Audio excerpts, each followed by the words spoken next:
Hey fellas, welcome back. Mouths of the Merrimack. Here we are. Yeah, I know. It's been a few months, but let's do this. All right, guys, we're here live at the Rhode Island Saltwater Show, the biggest show of the year in the Northeast. Everyone gets excited. We're about to go through the beginnings of getting ready for the season, and it's always an exciting time. Yeah, definitely. It was one of those things. As soon as you walk in the building, the juices really start flowing. Start thinking about getting on the water and making it happen. And it's cool to be reconnected with everyone down here. And it didn't take long for everyone to be like, "When's the next show? When's the next show?" So here we are. Just came to the show. Yeah, and we came here, and luckily we're sitting here with our good friends from down in Boston. All right, Captain Brian Coombs of Gettightsportfishing. How you doing? Good, I'm doing well. All right. Well, can't wait to start fishing. Happy that we were able to do the podcast. We were out for dinner the other night. We were talking. We were like, I don't know how it came up, but somebody was like, "Hey, why don't we do a podcast live?" We just gotta do it live from RISSA. This could be a thing moving forward. I like it. Awesome. And you want to introduce your buddy here? This is Captain Vinny Scatino. He runs Point and Shoot Fishing. He's one of your fellow Marine people. He's part of the club. He's part of the club. Yeah, he's got the elite status though, because he's got twin 225s on there. Yeah, it's a little slow. If you ever seen a boat that you think it might fly, that's it right there. Yeah, the quick boat is fun. So, Yeah, just excited to start the season. And, it's creeping up fast. now you guys are major players in the show circuit. You guys go around everywhere. See, me and Dan, we can't. We're kind of busy with other stuff. So you guys get to see everything up and down the coast. What shows have you done so far? We started off. We usually do some stuff in Boston Boat Show. We usually do some stuff at the Boxborough/Marlboro show now. And that was in a different venue this year. Yeah, Marlboro, Mass. Much better. Much better. Much Yeah, better. bigger place. Bigger place. Great show. They really packed in a ton of people to it. That was a great show to do. Then I did Ward Melville, Long Island. I did Hempstead. I heard at Long Island. I poked my head in Safari for a day. Here. Next week 2 weeks we got Mohegan Sun, which is a really fun show. I've never been to that one. Have you ever been? No. No. Nice. Show's a good time. As long as you can stay off the blackjack table. Well, that's the problem. That's pretty why I stayed. why I don't stay up north, right? Last show of the season, it's like, let's just go out and have a good time. Everyone get together. And it's great. You guys come with the crew, huh? Oh, You get everyone. Yeah, there's usually a ton of us that come down. Especially this one. Mohegan show. We always put up a nice spread. Lots of food, lots of beverages. Plenty of cured meat. It's a little party time over here, right? Yeah. You know, you're spending your day. It's a long day. I don't think people realize that they don't do this. It's a long weekend. You guys are in day 3 here. It's Sunday morning. You guys must be exhausted by now. It's a long weekend. You know, you're standing on cement floors all day and talking to tons of people, and then you go out at night after you get out of here. And this is an industry thing. You meet people, talk to different people. You know, like finding people within the industry. Great to networking. Then do it again day after day after day. Get some trips out of it. Charter guide. I think it's great though that you have, you guys are pretty much best friends on and off the water, right? So like, Yeah. it's not only you two, and then you have Anthony Forte. Yep. Joe Champa. Are those guys still in bed? Anthony's driving down. Joe Champa is still in bed. We're a little early. The show hasn't opened yet, so they still got time. We went out last night, so yeah, Joe's still in bed. He'll be down soon. Joe needs to sleep a little longer. Yeah. He had a fun night. So you guys, I mean, you're very well known in the fishing industry. You're on the water often. You're running awesome rigs. You guys are out there fishing together. Like, what's the experience like for someone that might not, know what charter fishing is like on a smaller boat, and going out and catching bass? Like, if I were to have, let's say, 12 people, and I wanted to split it up between your boats, what do you make that experience like? We try to make it as easy on the customer as possible. Most of our pickups we try to do all out of the same arena.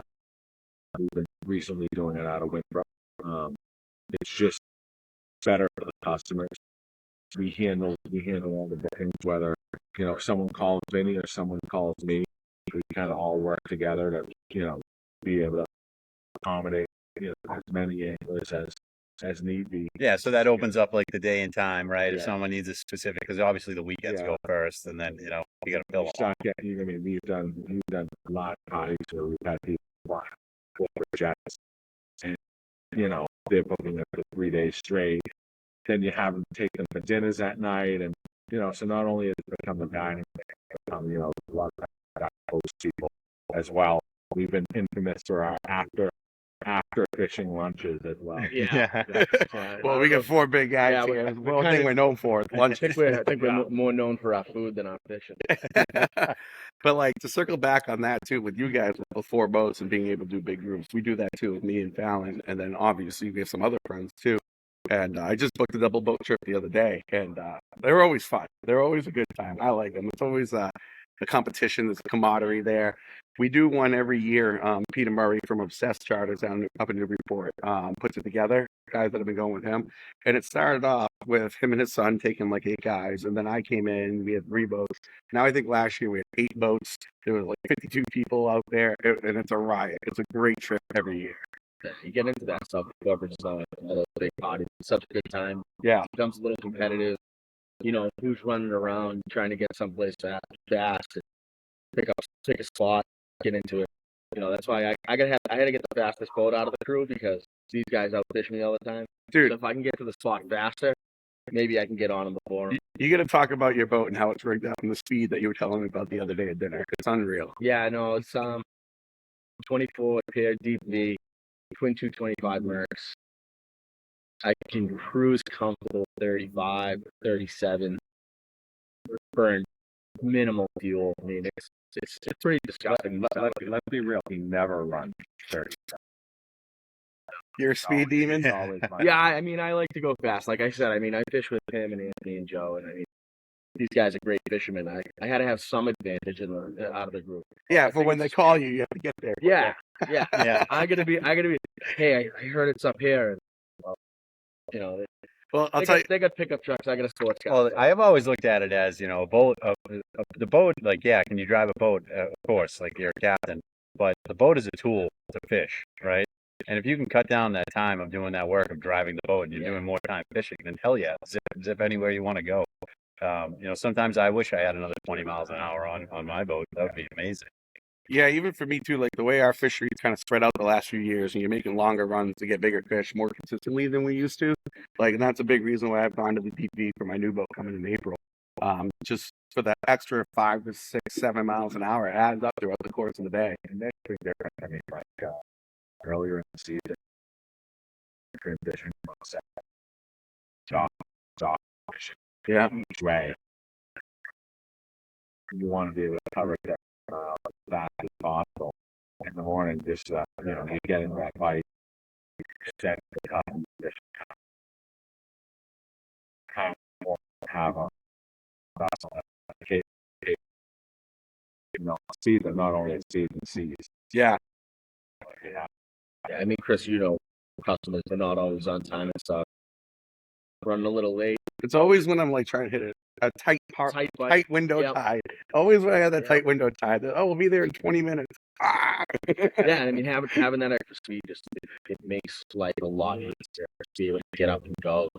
We're 10 minutes behind. Well, hopefully we can make up 5 of that on speed. And it doesn't rock too much because we went. One of the big things when I got my pair, the DV wasn't an option, and so now that they have it, I was unsure because I do so much fishing in the bay and shallow water, so much drip fishing, and I was concerned about the rocking. And then me and Dan went out with our friend Kyle Davis, who's got the DV, and dude, right? Did you even notice much of a difference? No, at no. all? Well, just the fact that we could go way faster. Yeah, It was that like, too. But my smile got a little bit bigger. But yeah, we can go faster, further, and more comfortably now. Yeah, exactly. Yeah, it'll definitely put a smile on your face. Well, the big smile on my face is the tower. Yeah, the tower is great. I mean, there's just so much advantage to that. You don't even realize it until you have it. Yeah. Albie fish. You see these small little pockets of fish that are busting. And when you're up in the tower, you actually look around. You're like, oh, that tool is 50 yards, and I'm only seeing 5 yards. It is. Yeah. Do you get like that when you're up there, specifically with albies? Like, say you see 2 or 3, 4, 5, 6 quick ones, right? And you're up in the tower. Is usually that school bigger underwater? Like, Oh, is it yeah. totally Yeah, visible. oh yeah, it's totally different. Yeah. Anytime I've ever been in a tower, see exponent. Oh, yes. I have super tower. Can you put one on your boat? So that would be the next project for myself. Yeah. If I get out of tower, I'm not sure if it's in the works right now, but it will be at some point. Like You got to do it. Vinny was the first one saying, "No, I don't know if you should get a tower." Yeah, I mean, I didn't know. I really didn't know how much I would use Super it. jealous. I didn't know how much I would use it. I got it, and it's like, I was watching Brian on the water. What was it, last week or 2 weeks ago? And I'm just seeing Brian catching some fish, and I just kept pausing it because in the background I saw Vinny with the tower boat, the camera boat. yeah, it was. There it is. It was a great shoot. Everything was good, but, but yeah, the tower just such an advantage. We were out tuna fishing 2 years ago. We had that school of giants coming to screaming at them from the tower. I'm like, cast. I mean, I think if we hooked one of those on the gear we had, we might have been in a little bit of trouble. But hey, we would have been. Yeah, it's always It's always worth the story. Yeah. Hey guys, mind if we get Mervin here real quick so he No, get back to his boat? I'll pop You want to slam back again? All right, cool. All right, we're gonna be at the booth all day with these boys. One of you guys can still stay. Yeah, right. You stay. Get it done. The last 2 hours. Merv, how you doing, bud? Smallest guy in the group. Good to see you. Well, it's not hard around here. How you doing, man? Thanks for coming. Good. All right, guys. So you guys don't know, this is Merv Rubino. Rubino, am I saying that correctly? Rubiano. Merv Rubiano. And this guy's got the prettiest lures at the show. They're almost too nice. You can't even fish them. But Merv is the owner of Strategic Angler. So welcome aboard. Thank you for coming, man. Hey, thanks for having me on here. I've known Brian for several years now, and it's like every time I come up here. That's what you get. That's what you get. That's Man. that Italian heritage, They do something to Right. win a man's heart. It's awesome. Oh, it's awesome. So where'd you come up from, Merv? So we move around a little bit. I'm originally from Jersey. Before Jersey, I actually lived in Africa for a little while. So Jersey, went to Jersey. I used to work for Apple actually as store manager here in Atlantic City. Then I ended up going to like Pennsylvania area. Stayed there for a little while. Yeah. My wife actually got a job. So we ended up in Florida. Stayed there for about 5.5 years. And then ended up in Charlotte. I was just dying. I was dying. Being 4 or 5 hours away from the ocean. I've always been like 50 minutes left. So then the end of the world happened. You guys know. It's 2020. And so we had the opportunity because everybody was working remotely. I mean, I pretty much give me a 10 by 10 room, put a lock on it, and I'll just make stuff on it. So what ended up happening is we took the Outer Banks and been there for about a year. Yeah, it's awesome, man. And that's So- like a fishing mecca down there, right? So you got every Different fishery. yeah. I'm learning as I go. I've been doing this for about 13, 14 years, and every day is something new. But then you kind of have to cater to, Yeah. because if you don't, then you become old school. Yeah. You know what I mean? So It really helps your game. You got to learn all the different tricks, tips, riggings, then you got seasons, fish behavior, bait, all that going into it. But you don't fish bait because why would you need to? You make bait. Yeah, well, that's the interesting part of it, right? Is like it's not only are you a fisherman, but you are a true innovator, right? You're making lures that people have never thrown before. You're doing a lot of trial and error with that kind of stuff. Yeah. I love that you brought some samples here. You can kind of show your work off. it's just a little easier for me to go rather than you guys running over there. Definitely. Yeah. What booth are you at today for the people that are listening on the way in? Goose Hummer. Goose Like, Hummer. on the corner. So Yep. generally speaking, like I bring a lot of stuff. I don't sell directly at the shows. Yep. I just do a little bit of it. Yeah. The guy who makes them. You know what I mean? And I hear that phrase every time. They're too pretty to fish, and I get it. But the thing is, what we're trying to catch, whether it's albies, like for the little stuff, whether it's albies or bluefin tuna, imagine hooking up a 400-pound fish or something like that. Oh, the Right? little stuff, the tuna eat those too. You hooked know up that, on a yeah. Proteus, Yeah. right? Oh yeah. Yeah. Yeah. Yeah. So I mean, they're all tuna grade, and the only reason why they're all tuna grade is because Yeah. I'll catch albies all day long, no problem. But if you've never caught tuna before and you get that initial hit, that rush with your hand shaking Mhm. and fighting the drag, you could be fighting it at 15 pounds or like 25 pounds. You never forget your first. Of course. You know what I mean? And so that's part of the reason why I wanted to create something for that fish. In 2010, nobody made stick bait. The only way you can get snake baits was you got to import it from overseas. It's $300-$400. I get it, you know. And then I started making. I'm like, I can make it cheap. I spent more time trying to figure out how to make it work. Yeah. And then all of a sudden one day I'm just like, and then I ended up leaving Apple and doing this for. That's awesome. So do you owe Apple any royalties for the work that Absolutely you not. did? Because off the show, Merv was telling me how the first plug he whittled was in his office at Apple. So. Isn't that how it normally starts Yeah, with things? exactly. I gotta get out of this Yeah. shit.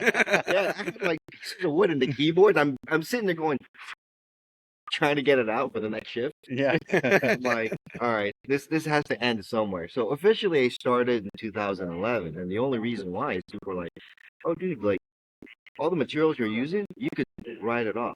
But what those people don't tell you, you got to spend money first. Oh yeah. Oh, definitely. Oh yeah. So Yeah, well, it's like look what goes into it. It's not just. I mean, the time is probably the biggest thing, right? Oh, It's yeah. a lot of trial and error, a lot of R&D. There's like tons of hours put into it for the chance that you're going to make a successful lure. Correct.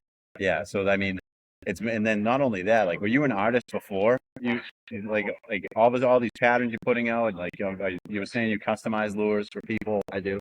Do some custom lettering and all of that stuff. What's that process like? So my original models, they were just my first models. They started.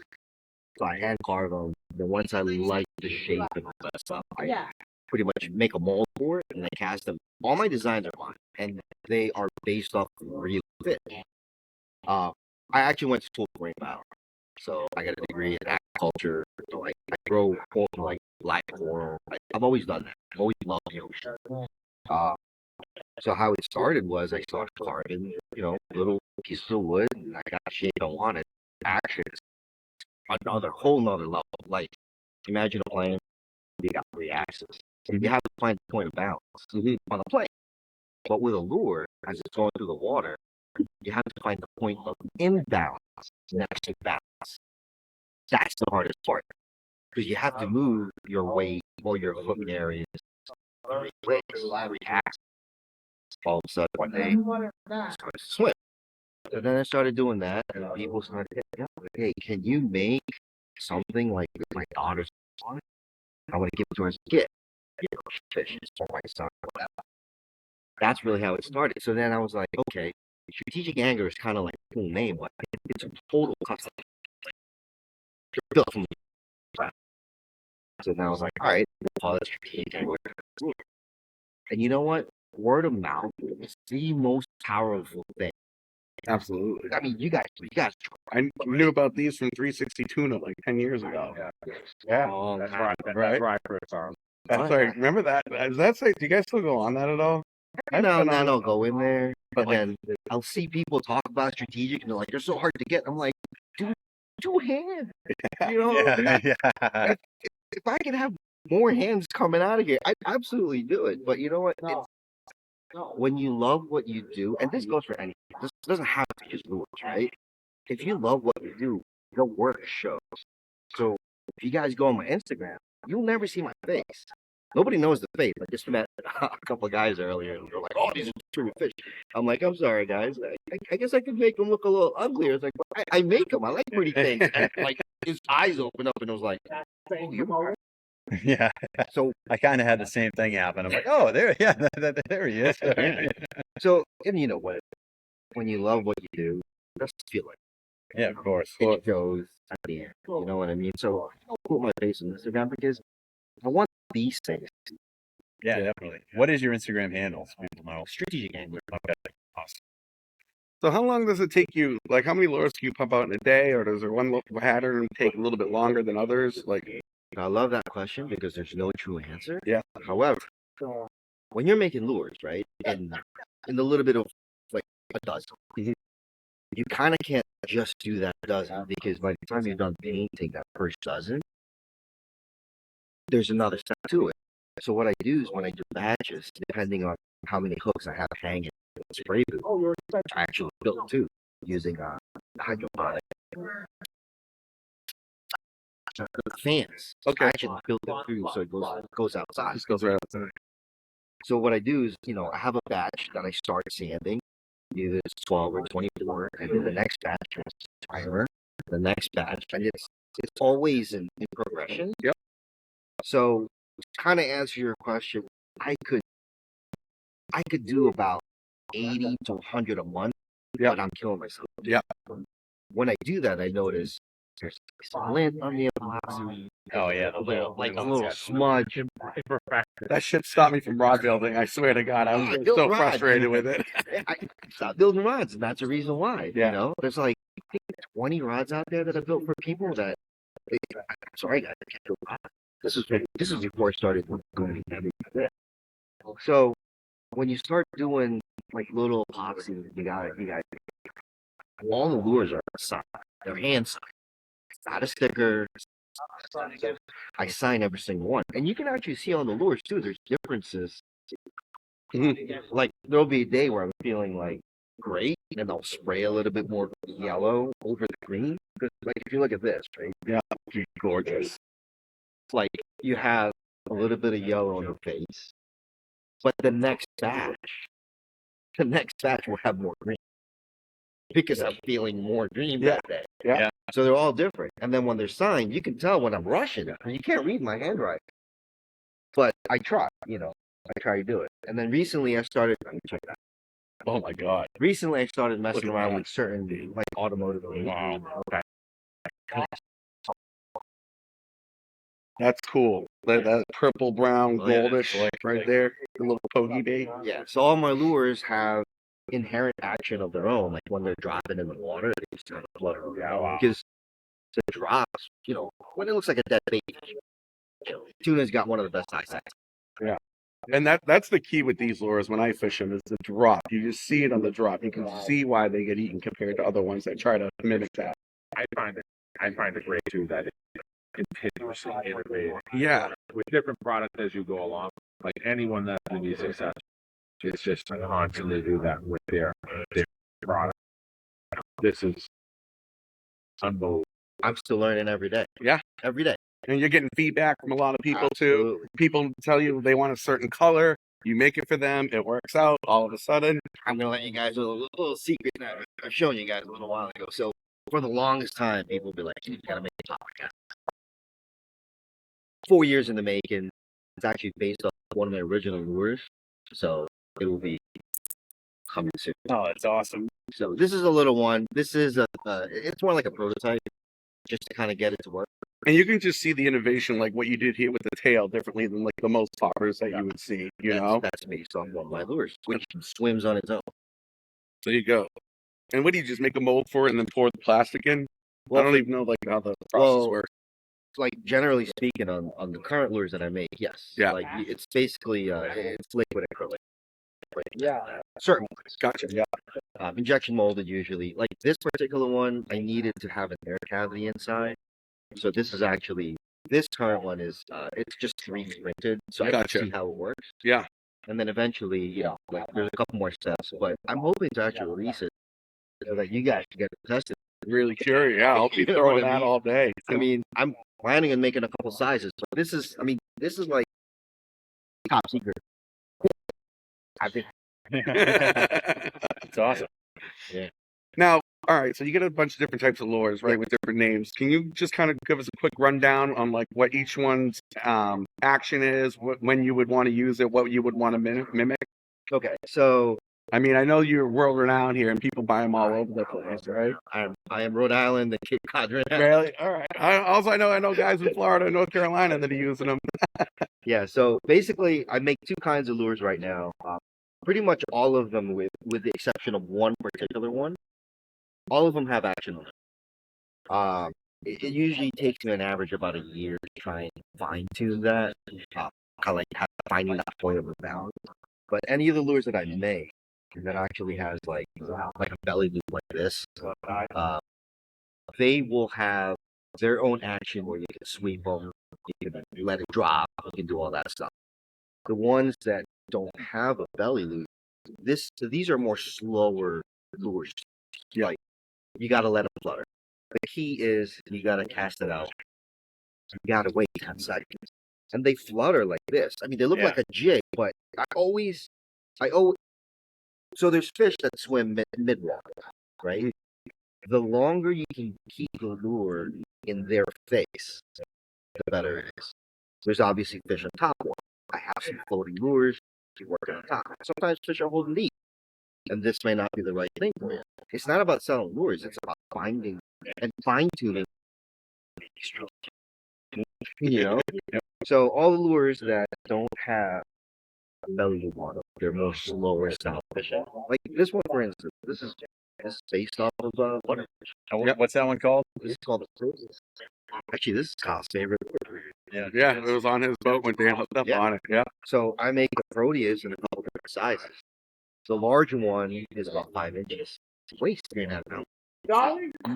Well, that's the thing. Like, even that, it's a small lure, but it's got weight to it. You can sling it, and when you're throwing 10,000, 18,000, 20,000 size reels, 60, 80 pound braid, it's hard to fish light lures. So when you get something this size to mimic bait fish that you can cast and swims well, and it's going to catch, it's a winner. Yeah. So like, I take like real fish. I'm inspired by certain shapes, certain designs. Put them up, on the lure. You do a trowel painting, and then on my Instagram, I'm always asking everybody, "Hey, is this correct?" And the reason I ask that is because Hoagies, for instance, bunker, they look different here compared to down the border. Okay, yeah. So I paint it based on the region, and then you have your standard patterns like your mackerel. You guys have mackerel up here. Oh yeah. We don't got them down there. Yeah. So, but people still fish them all over the world. Like, what is it exactly that makes a fish want to taste? Is it the pattern? Is it the color? It's always like a back and forth. Two fish, see the color. Yeah. Maybe not. We don't know. But action. If you have the action, there's no pink bait fish. Yeah, there's a lot of And elements too. pink catches everything. Exactly. Like, catches everything. With that Proteus too, like having the just the way the sunlight hits the water, what it must look like from down below, like up as it flutters down, because it stays level as it sinks, which is huge. Like a jig's gonna drop and it's gonna turn. This thing is going to go. I mean, obviously they're different sizes, but you can get it pretty far down in the water column. And it's nice because it's actually kind of like lazy man fishing, If you don't, I'm lazy. yeah. If you think you're going slow, go slower, right? Yes. That's how this thing works. It does its own magic, which I think is amazing. It's awesome. And I just think as a fishing tip for anybody who's starting to tuna fish, what you said earlier about letting it drop for 10 seconds, that was one of the biggest things when I started doing it. That all the guys that were showing me what to do, they're like, you gotta let it sink, let it sink. And we were fishing before we had this. We were fishing, what were they? The old L-Jacks by Missouri, I think they were. If you can ever find any of those, hopefully there's some at the show today somewhere sticking around. But You can't find them right now. I know it. Yeah. So what was the first lure you made? First What's it lure I called? made was the Frantic. It was a weird name to call it at that, but the faster you retrieve it, because they have action of their own, the faster you retrieve it, the more frantic it is. Yep. So I was like, dead ringer, frantic. So the first lure that I made was a Frantic. That took me 7 months. 7 months to actually get it moving in the water. And I developed that in Florida. Because when we moved to Florida, every house had a swim. We never used it. It was a lure testing pool, So I started doing that, and that was in 2011-ish. This year, this is actually the new version.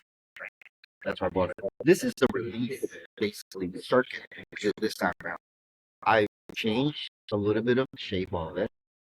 I made teardrop instead of your standard new bottom. Yeah. Like it's the subtle differences that give it more action. Like this is a looser connection to the hook. Yep. So as it's fluttering, because of the shape, you get more movement of the hook because the lure moves, the hook always stays. So changed a couple things. My first versions of the Frantic were basically molten ABS, so you couldn't see through it, but I had to foil it on the outside, which is not a problem. But when you have a hook swinging before you cast, you sometimes you'll damage the foil. It's normal, it happens. But I was like, you know what? I need something that lasts a while. So then I put the foil in, and I had to figure out material am I going to put on. These are not made out of epoxy. Epoxy yellows over.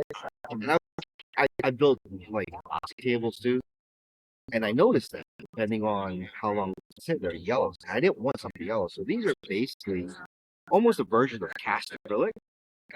They are tougher. They will crack, but you need a sledgehammer. So those are the changes that I did. 2024. So this is like 10, 12 years later. Wow. But you got to continue to innovate, because if you don't and you stay comfortable, then like you got to be uncomfortable. Mm-hmm. This is the new stuff.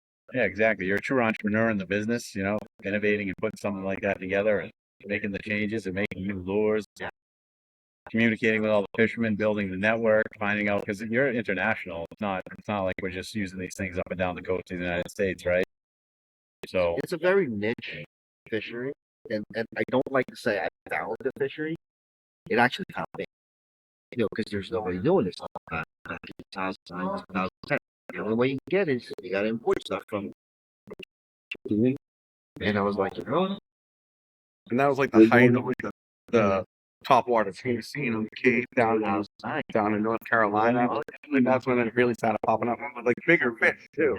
Because like we used to get the 30, 40, 50 pounders, and around that time they started turning into like 100 pounds on spinning gear. And like it's kind of funny how like braided line, like the rod, Everything just got better. everything. Yep. Yeah. yeah,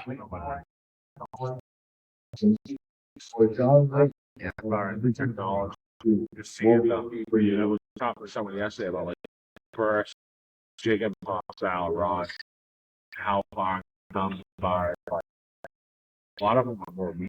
I had a custom wrap CalStar. the North. Really, really problematic with being able to work a lure correct. yeah, definitely. And newer stuff every year. Product. It's lighter, it's Yeah. stronger. I mean, I feel like there was an era where durability was the thing, right? A rod that's going to last, it's going to be built tough, and it's going to be able to handle a fish. And the action element of it really wasn't taken too much into consideration. And then when you get into like the carbon materials and everything that they're making things out of now, like super, super lightweight and super, super stiff. It's like, it's amazing how you can throw, you can throw a 1 ounce anything, or even less than an ounce. You can throw it a country mile, and then you can fight a big fish on a rod. It really is amazing. And there was I was actually talking to Jane from Black Hole the other day. There's a new carbon that's out. I forget the name of it. It escapes me, but it's huge in Japan right now. I guess everyone's going crazy over it, and I expect we're going to start seeing rods made out of it. So most of the time, technology is cycling industry. So I come out of the cycling industry that's been using carbon since the early 90s. It really came. A lot of the carbon stuff came out of aerospace, and then it trickled into cycling. Yeah. And then it kind of went from cycling industry into rod building, and it's amazing to kind of see that direction. All these different things, and most of it has to do with like the layering of carbon and weaving carbon, and actually how it bakes. Most of carbon is actually baked together, used together. Shimano must have had a little head start in that world too because of their cycling. They're in transferred over. Yeah. They've always been pretty much the most dominant within the cycle for years. But we saw a lot of the carbon technology we see in the rods now have come out, basically frame technology for Twice. Hang on a second. All right, I think we're good. I don't know. Sorry, guys. All right, sorry about that. Yeah, carbon fiber, Yeah, it's changing the world. F1, Yeah, aerospace, everything. chassis. Aerospace is like real. Tough and light. That is just kind of Yeah, I might be releasing a file. Right? Hey. I know. Yeah, the I need a laminate. Well, I'll tell you, there's a place to look for anything new like that. So, like, up where we are, things were a little bit slower coming around at Jig and Pop game. So, whenever I wanted to get rods and reels, like, I don't want to order it online. I come down to this show, to the Rhode Island show, then everything is easy up. Because that's what it was like 5 or 6, 10 years ago. But now, even bait shops near us are starting to get all it. So, I don't travel all over the place. But, if anything you want to see for that kind of stuff right now at the show here, it's great. It's always one of my favorite parts is playing around here. Yeah, Person. that's one of the really nice industry Oh, yeah. vendors that are here. If you're really interested in something, hold some feel it, purchase it. This is the show. This is it. This is a show you gotta come to. Yeah, and if you guys listening haven't started buying rods that are suited more to the baits that you're throwing, like you really should be doing that, right? Like taking into consideration the weight of your lure, the type of action you want to work that lure. And then like for the Proteus, for example, I found that the Black Hole Challenger medium is awesome for most of the sizes. And it's strong enough that it can't fight a tuna fish when you're throwing extremely small baits. And I mean, do you have a rod recommendation for any of the lures that you have? Well, so I've had a couple of different rods. For my opinion, like there's so many good rods out there right now. Yeah. Black. Yeah, I didn't even think about it. I feel like Zach's got some rods. He has so. Yeah. And it's like you gotta fish what you're comfortable with. If you're comfortable fishing a certain style, some of them bend more than others. Some of them have faster tips. Yep. There's Yeah. you know what I mean? There's a tool for everything. Oh yeah, Exactly. Oh yeah. It's so much. There's so much stuff now these days that if you're comfortable with using certain things, like for instance, some prefer short over the dog bites. Yeah. It depends on your style. If you're comfortable with a particular thing, it doesn't matter if it's a tool or a plier, whatever it is, you'll use it, and that's where your success rate is up. Yep. If it's something that you've never used and you're not sure, and then you'll never throw it into one. So all I'm saying is, if you're comfortable with your setup, there are different accessories, I guess you want to call it, that will make you successful. The key is you got to have it in order. Yeah. Yeah.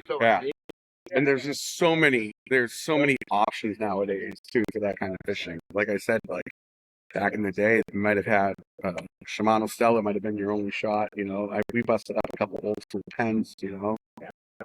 But even like the rods were always difficult to find. At that time you had to go custom, to really get one that would work before things like OTI was around. Was one of the first ones that came out, right? So, yeah, they're here. Yeah. And then those guys in New Jersey that were doing it and like really pioneering it. So yeah, really cool stuff. So going back, they had the fish selling stuff.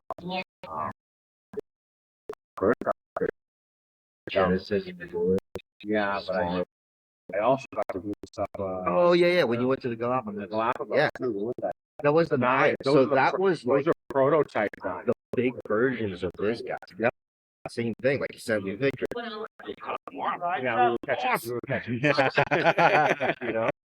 And that was kind of Was that the first marlin on one of your lures? exactly. Awesome. Yeah, got a bunch of. And then recently, he sent me a bunch of the smaller stuff. I've done incredibly well. Those are like my secret. Yeah. Like, the day that really get. Well, so are you catching the albies on the drop or on the retrieve, or like, are you still being quick with it? Slower. Oh, that's nice. That must be awesome for your trips because no one realized how much they had to rip in a box jig to really cook one. Yeah. Right. They can move a little slower. They're calm. They work incredibly well. the drop. You know, Yep. So that's super important because I take the information that or even Charlie got. It sucks. The finish isn't great. Could be a little bit. Take all that information and process. They redo it again.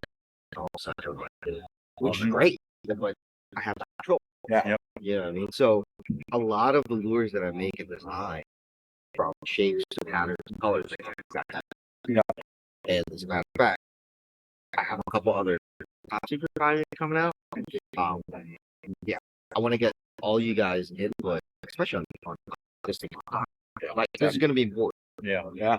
But yeah, that's going to be happening, and look forward to getting all you guys. And that's great too when people are going to buy lures and they know that from a lure company. Like they're getting honest feedback from people who are using it, and people who are communicating with each other. You know, just like anything, like a small lure company like yourself compared to Rapala or something. You know, we know that these are going to be honed in specifically for what we're going to do. You know, when I go to Tomo's and I pick up a season angler, like I know that these guys are fishing these and catching fish. Purpose built. Yeah, exactly. Now, It's not a pretty thing. It's just for a purpose. Yeah. it's also really pretty. I like pretty things. Which is crazy hearing that you weren't an artist prior professionally No. with this because, goddamn, man, I had to teach myself how to airbrush. no kidding. Oh yeah, and I just got trigger finger. I had surgery in September. No shit. Wake up in the middle of the night going, trying to try this over. I had that for about 4 years. Oh, wow. But Take it's care. good now. I'm like, yeah, I can airbrush it. Now I'll get 200 lures. Is it just you? Are you the only one making all of these? Or do you have So some there's 3 guys. There's 3 guys? They're Yeah. always fighting. Yeah. So me and myself don't want to work. So I end up doing the work. Yeah. So yeah, That's hilarious. Oh, that's awesome. Is your shop right at the home or at your home, or do you have a space, or how do you make it work? so the new place that we found in the Outer Banks, sitting in on the market for several months. So it's like, what's up? You know, everything is getting sold away. The reason why we ended up looking at that particular house is because previous owner, builder of the house, built in 85. There was a 2-car garage attached to the house. Yep. But then there's a detached. CLO for a second. Yeah. Oh yeah, let's bring What's Joe up, in Joe? here. How you doing? Definitely.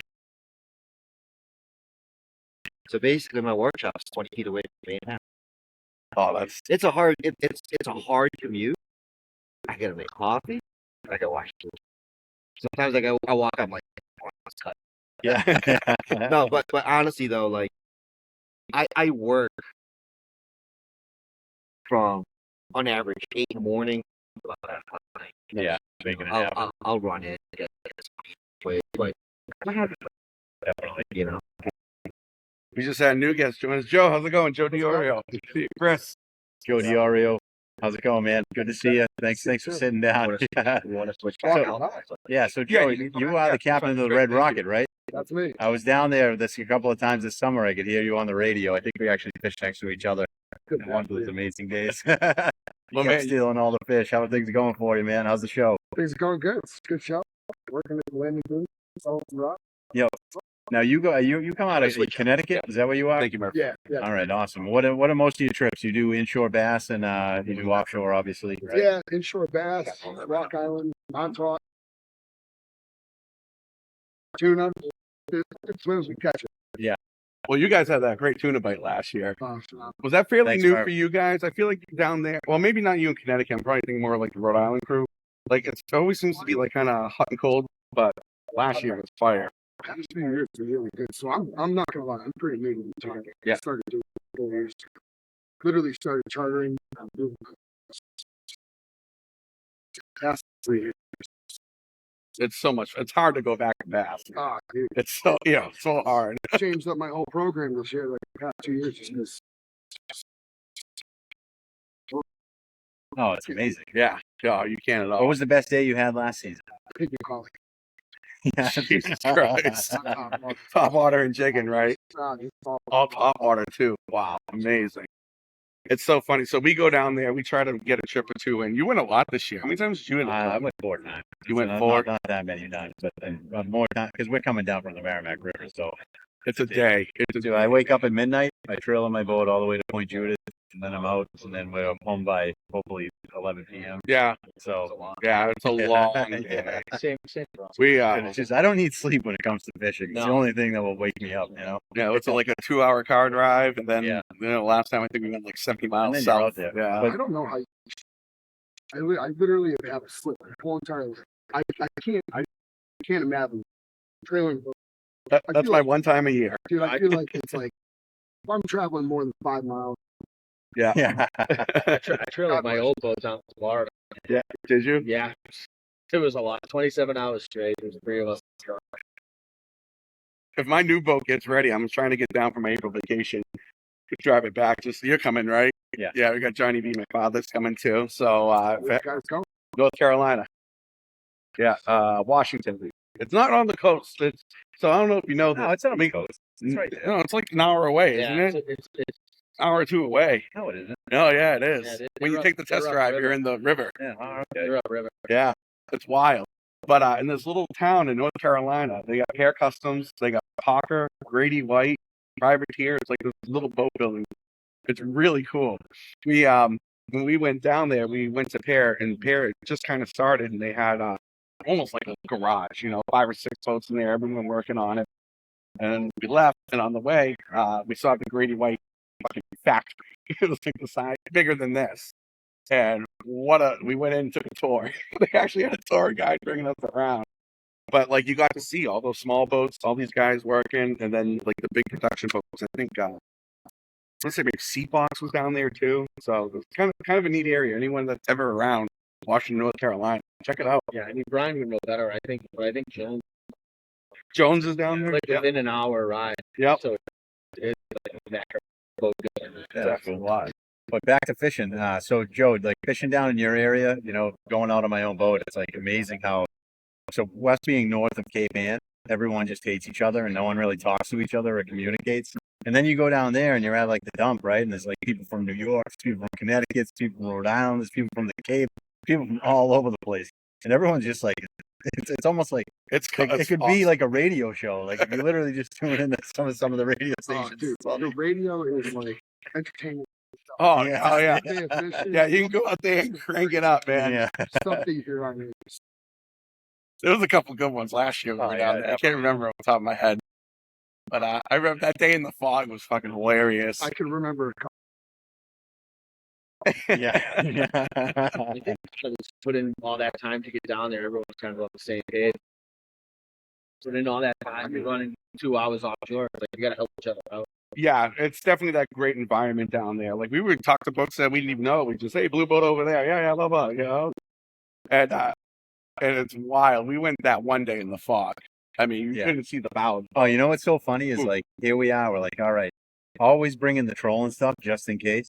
Just in case, we're like, screw this. We're leaving the trolling stuff at home. Forget it. We're gonna go pea soup fog. Couldn't even see like 3 feet in front of us. It's like, oh, the one day we probably could have used it. You hear on the radio, hey, red boat in front of me. You cut me off. They're like, I can't even see you. Yeah. I heard that a couple. Well, there was a Yeah. collision there last year. Yeah, Remember that? Mike saw it. Mike was right there. Was that, were you guys around that at all? My other captain in front of me. Yeah. I luckily don't. I'm not. Yeah. Good for you. That's, I aspire to that one day. Uh, I think was the those first boats year. are a little more expensive.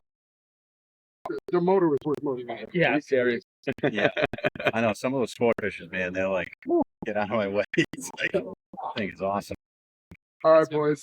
I gotta go. All right, back. Joe. Thanks for hopping in, man. So Hey, much. what's your where can people find you if they want to book a trip or look at your Instagram or anything? Look at my Instagram. Give me a call. Website is Diorio.com. All right, Great. Thank absolutely, you, brother. Thanks for Thank stopping you. in. Lost coons. Lost Coons. Come on, boys. Found a cold cut. I was going to say the food places all started opening up. The- Oh, there we go. The There we go. Somebody opened the jar of hot peppers. He's gone. Get a little, we got the guy We here. got BJ. Mr. BJ Sylvia. What's going on, fellas? What's going on, brother? How you doing? Good to see you. Were you here on Friday? I was. I didn't see you. I lost 3 pounds. We all lost weight. We were setting this up. Like a calorie burn, you know? Dan, Brian, me, Hi, Vinny. at New Minn Kota over there, that 100 inch. Nice Yeah, fit. just come over to our booth. We'll put all the weight back on. But we're getting there. We've all lost Yeah, weight, no, it's good. so yeah, we'll take that as a win. Yeah, A definitely. little fuel mileage. Yeah. Right? A little better this year. So, oh man, how you been? How was ice fishing? It was a tough year, but Robbie Taylor and myself had one goal of trying to get a muskie, and we got super lucky. We got the last couple of days in up there before the snowmobile trails got all dirt on them. So we got the last couple of days in, and we each got a muskie, which Oh, you each got one too. yeah, Oh, was cool. So nice. had a blast. Did you switch up some things, targeted, switch up areas? Because I know how long have you guys been going up there for? We've been going up there quite a long time now. Yeah. But it's this was the first time we went way up to Oh, okay. Nice. yeah, it was cool. Maine's got a pretty cool little muskie fishery. Pretty wild. All right. Well, let's talk about what you normally do. How do you talk to stuff? Hog season was good. Yeah, it's usually when it's not good, it's weather. Yeah. You know what I mean? So it's there's a lot of fish. You guys got incredible fishing. That It is. hog fishery is amazing. You know when it's true. And you know when I was explaining this to the guys in that were the guys musky fishing. I'm like, you guys got something special here. You guys should pull together and make this a trophy fishery. All the biologists want them to kill every muskie. I'm like, The biologists wanted to kill it. yes, they think there's no food in the lake swarm. And Robbie grabs a Humminbird fish finder, puts it down, starts picking up perch one after another. We're like, dude, these fish are fat. There's so many fish, but all the charter boat guys in Newport all pretty much let the females go. They let all the big fish go. So it's kind of cool that all the cats kind of came together to kind of those for that fishery. Yeah, that's incredible. Makes So, a big difference. real quick, because this is actually the first time we've had you. I can't believe it. Can you just let everyone know who you are, your business, and all that stuff with a little intro? I'm BJ Silver. I've been it's my 16th season flipping out fishing tournament. So been fortunate enough to get hooked up with Humminbird at in Minn Kota at this show probably maybe 9 years ago. So that's why these shows are really cool to make contact, make friends. Yeah, you're out of Rhode Island, right? Not around. Yeah. And the Minn Kota and stuff. These guys are great. They got great product. They're awesome people. Love Yeah. working with them. Super lucky to have that. And that trolling motor has changed our game fishing. Oh yeah, Especially with you with the togging down there. Absolute game changer. absolutely. And you got And you can't be without it. When you start it, I tell guys, they're like, "Oh, I'm thinking about getting one." I'm like, "Well, get it. It's over." and you got to test out the new trolling motors this year, right? So you have some hours on them. I'm getting one of the new boats. I'm excited. Yeah, I've been testing for a couple years now. Yeah. So that's the cool thing about Humminbird. They put it in the guy's hands. I think over to the guys that are going to try it out, shoot the heck out. Yeah, we try to break them first. Yeah, you know. first. It was, I've had that motor for years. Oh, nice. Yeah. Awesome. Do you have the Terova or the Altera version? Just updated screen. Terova version. But I did. I just came down fishing in September and had to go on the bow and put my motor up now about 10 times. So Yeah, we have. So you may be getting the auto. no, the next trip. that showed up a week later. I'm like, Tyson, put the motor down. Please, put the motor down. I know I'm bummed out he's not here. Tyson, Yeah. if you're listening, you miss you, buddy. I haven't crossed the trolling motor bridge yet. You got to, man. You I got. know. How can you have a tower and not a trolling? Oh yeah, motor? you need that. You'll need the I gotta get Altera on too, it. Everyone's definitely. all over me. I got to pull the trigger. I love the tower too. Dude, it's the best money you'll ever spend. Like It's all- honestly. You know what though? It's getting fun. That's all everyone will talk about. What's the How tower? is it? How is it? I'm like, it's everything you think. Well, dude, like fishing from a tower up our way is like totally a new thing, right? We got a rougher ocean. It's like you're dealing with a lot more elements, and it's not.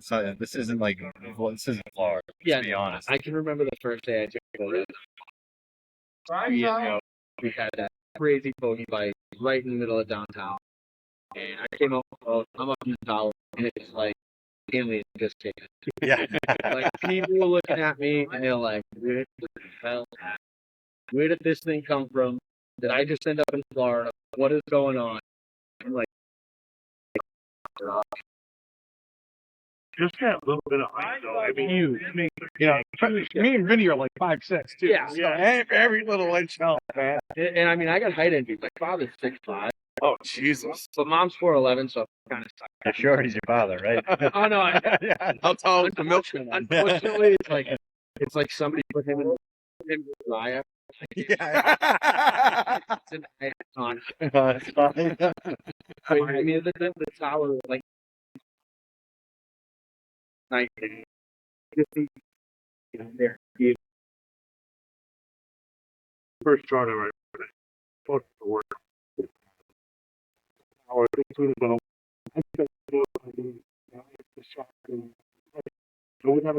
It was real. I didn't even think about that. Just shark fishing, sitting up there and seeing what's behind the slick. Oh yeah, Like how many times has like a mako just been around and just hasn't shown itself and not by a bite? always a make. Yeah. Just Oh, yeah. stand on the edge, you know. Is there a cooler fish that simultaneously like you look at it swim and it's like hunting ready to kill, but at the same time very cautious about where it's going and very aware of what they're doing. I get that feeling. Yeah. You do a lot of shark fishing down there too, right? You know what? I like to try to bass twice a day a lot of days. So anytime I can get away from that for a day or two to go. And it seems like the last couple of years on our way, we're getting a lot of used to be makos, threshers, blue sharks. Now it's like we get sandbar, dusty, hammerheads. Oh, It seems like we're switching to like all these brown sharks. Yeah. Which I never seen before. So last year I did a couple of trips where we went blue. Yeah. But as I'm doing these blue trips, I take a shark rod and I throw it out there with a bluefish fillet on it, and it's dragging along. And then we caught on like tackle. We caught sharks on every trip. Oh, that's a ride. So how big are these things? 100 pounds. Yeah. Nothing wrong with that. Sandbars aren't big. Yeah. But they fight. Yeah, light tackle for charter guests. Yeah. Super fun. Did you get any of that tuna bite down there this year? We did. Oh, nice. Yeah. I had a cool day. I lost 5 fish in one day, and it was all the fight was all on the surface.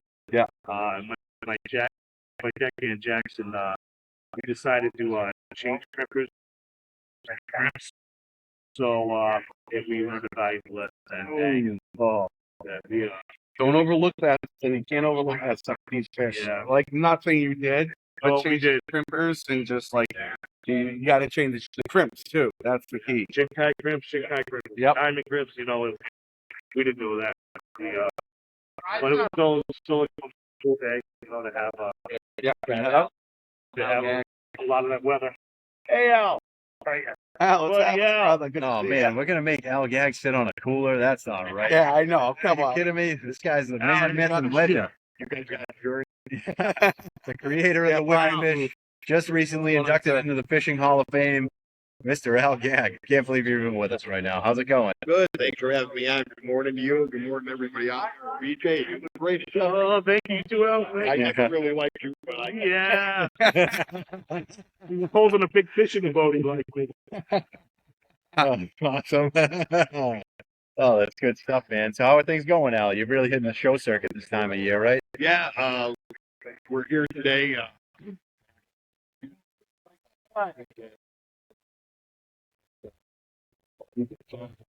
That's going to be probably going to be a really good show. That's really introduction.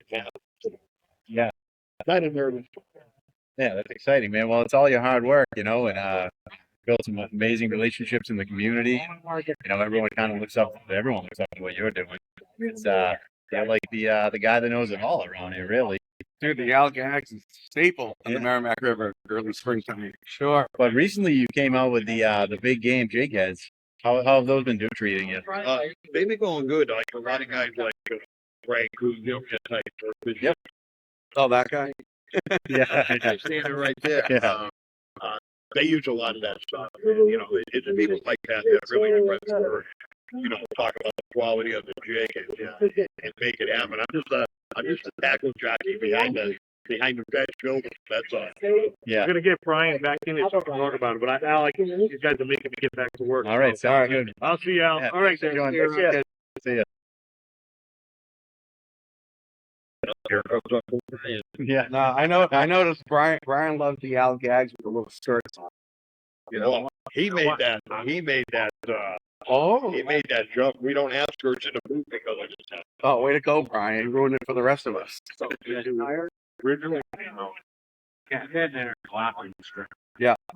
Now, that means strip. No, not really.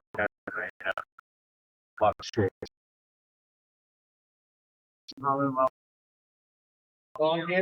bad. I think one started out fishing significant. Probably down here, sector. First thing chicken. Yeah. The owner wrote, yeah, the upgrade. I started researching something. Right on that spring. Hey, Vinny, you turn that a little bit. Now,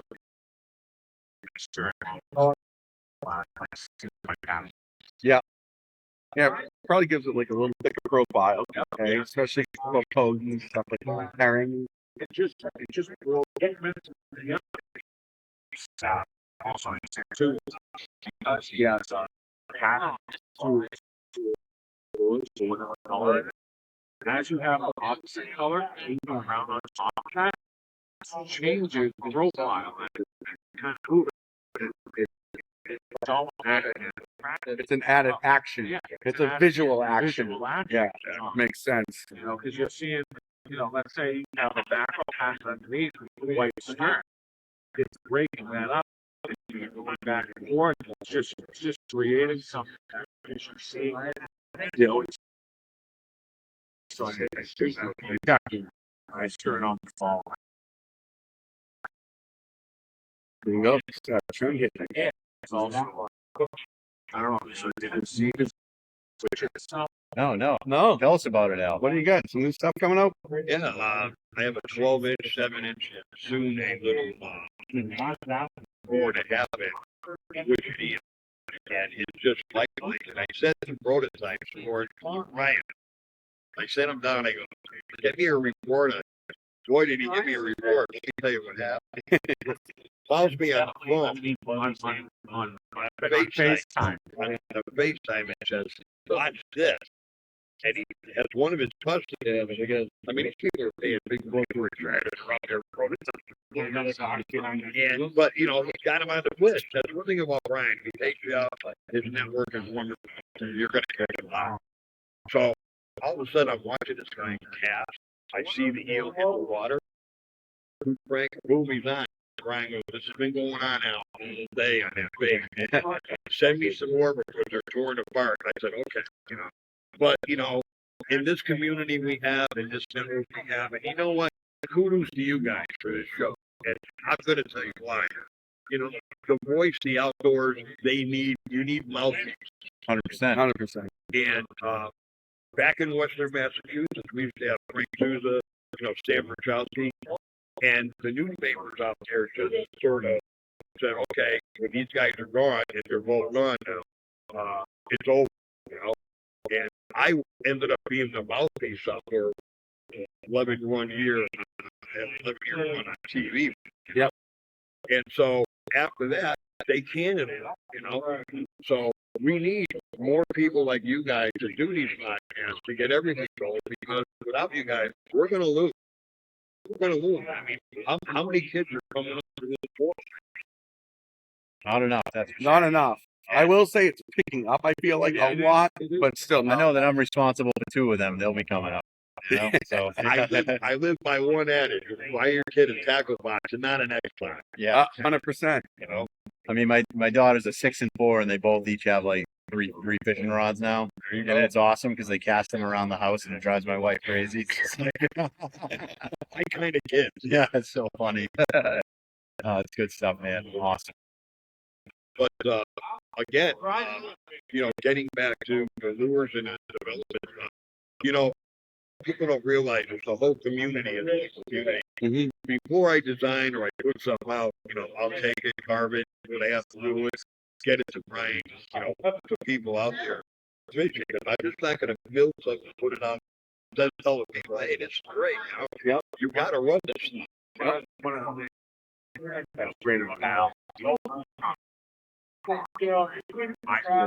Give the feedback to all the race. This is see the change in the product. See how it works. You know, if it works better, does it work better? You know what I mean? And then the product comes on.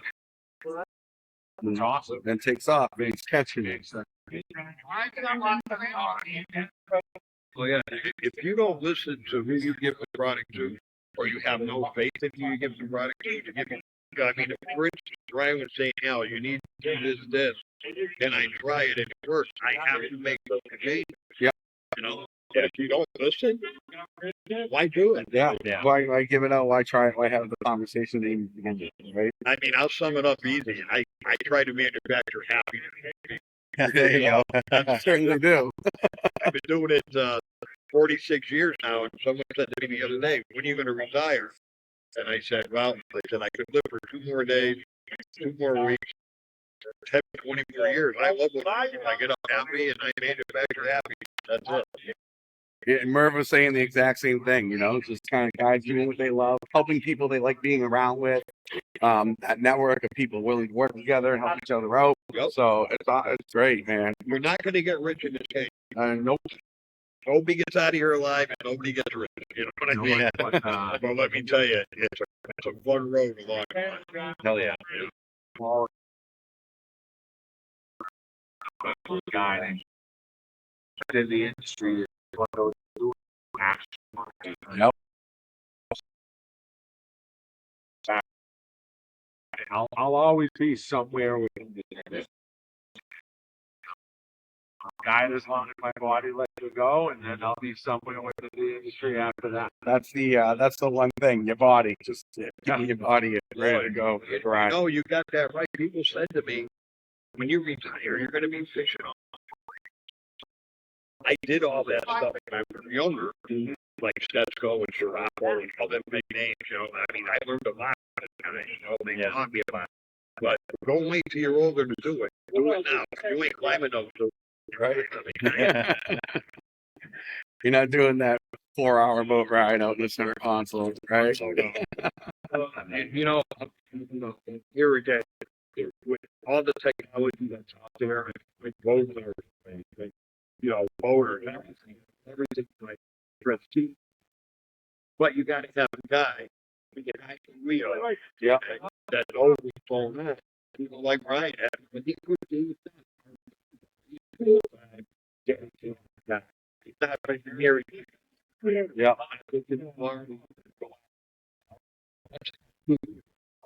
I should Oh, man. The Galapagos trip. We're going, Dan. Seriously, I'm going. I'm in. I know. I heard. So yeah, trying to get big, you know, remote crew for now. Yeah. I will donate you guys. Let's go. Right, awesome. We're in. That's it. That's all we needed. Seriously.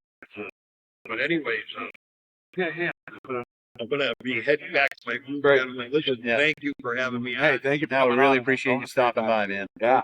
No problem. I will be listening to this from my booth if I can. And God bless you all. And good luck to you. Thank you, brother. Thanks a lot, man. Remember, it's the only outdoors we have. So let's protect it. Hell yeah. I thought it would be fun. A list of people that are out. Yep. We got a Zack from Zack. Bring it back over. Zach, come here. I'm going to Popular booth. surrender my headphones, people. Be All right. well. Thank you, Al. Appreciate it. Okay.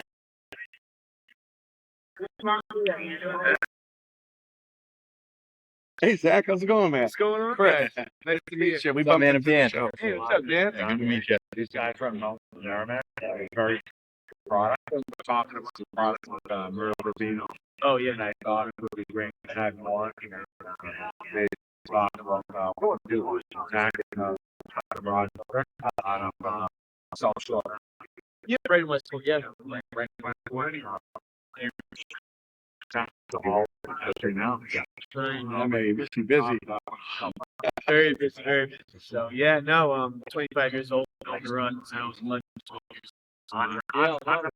Yeah. Sure, we like it. Trying. So figured at least if I'm gonna bust my thumb, at least like Yeah, absolutely, man. doing all that. So building sounds 11, 12 years old. Right in the basement, the full like love story. You know what I mean? Yeah. Upgrading my mom's dining room. I got a little bigger because she just got the epoxy, you know. And then they're all done. Middle school, high school, university. Okay. Got a couple of degrees out of there. Did a major of awards to actually kickstart this. So I got Awesome. on that. Well, rest, you know. Yeah. And in the back of a rundown trailer behind a. Oh, hang on one second. Sorry. Of course.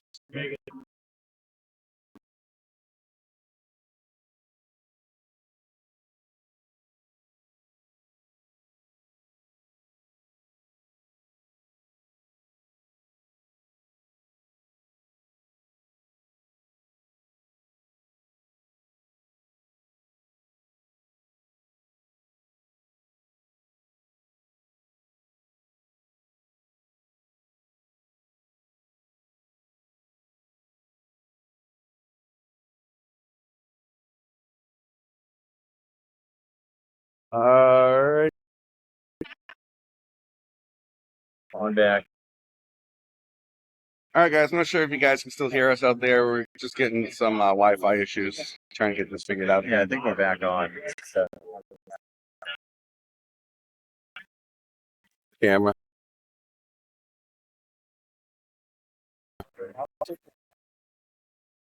Well, either which way we're recording here, so we could put it on later. So we might still be live, we might not be, but either way, we'll get it back up yeah, it's there. going out. All right. So Zack from Zack's Custom Rods was just kind of telling us his little backstory as he started building rods since he was 11, 12 years old. And we were at the stage where you're out of school now, and now you're starting your business. And yeah, keep going with it, man. Yeah, no. So coming out of Bryant, I graduated 2 years ago, and obviously COVID, as bad of a situation as it was, it made the fishing industry flourish. Mhm. So it was to doing my online courses, hiding my screen, grabbing rods, listening, playing that whole game. Just kept going. Built a brand new shop. Already up that 6 months into it now, a pretty bigger shop. Oh wow, it's a shop in Westport as well. Yeah. yeah. Yep. Shop in Westport. So just going. Came out with software to be available this past Friday. So that's gonna add a great element to Well, that's awesome because like it's hard to sometimes envision what a wrap in certain colors is going to look like or where it's going to, you're trying to use your imagination to put it together. Yeah. Oh, yeah. It's pretty cool. And that's the whole spectrum too, like any rod. Yep. Yeah, another. No one else actually sees the advancement in the industry. Okay, product better, making it better. Exactly. Yeah. I mean, how many rods do you make in a year now? Now, went from when I was talking with Chuck Taylor from Century. This first time I ever did the show, I had maybe 5 rods in a rack. So that, literally 100 rods shows. So pretty cool to see. Well, half of them went to Brian's book. Yeah. Yeah, I know.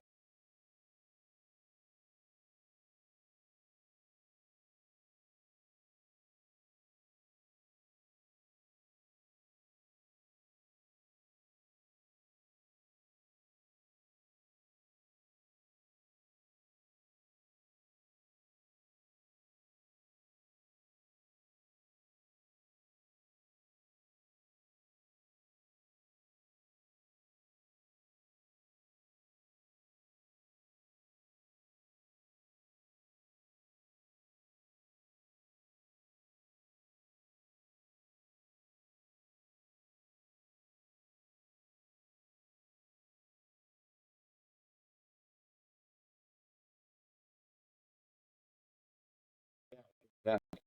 Well, there must be something going on there on a rod that you built inside and throwing at a tree. It's like big thing on top water. Yeah. It's fine. Wow.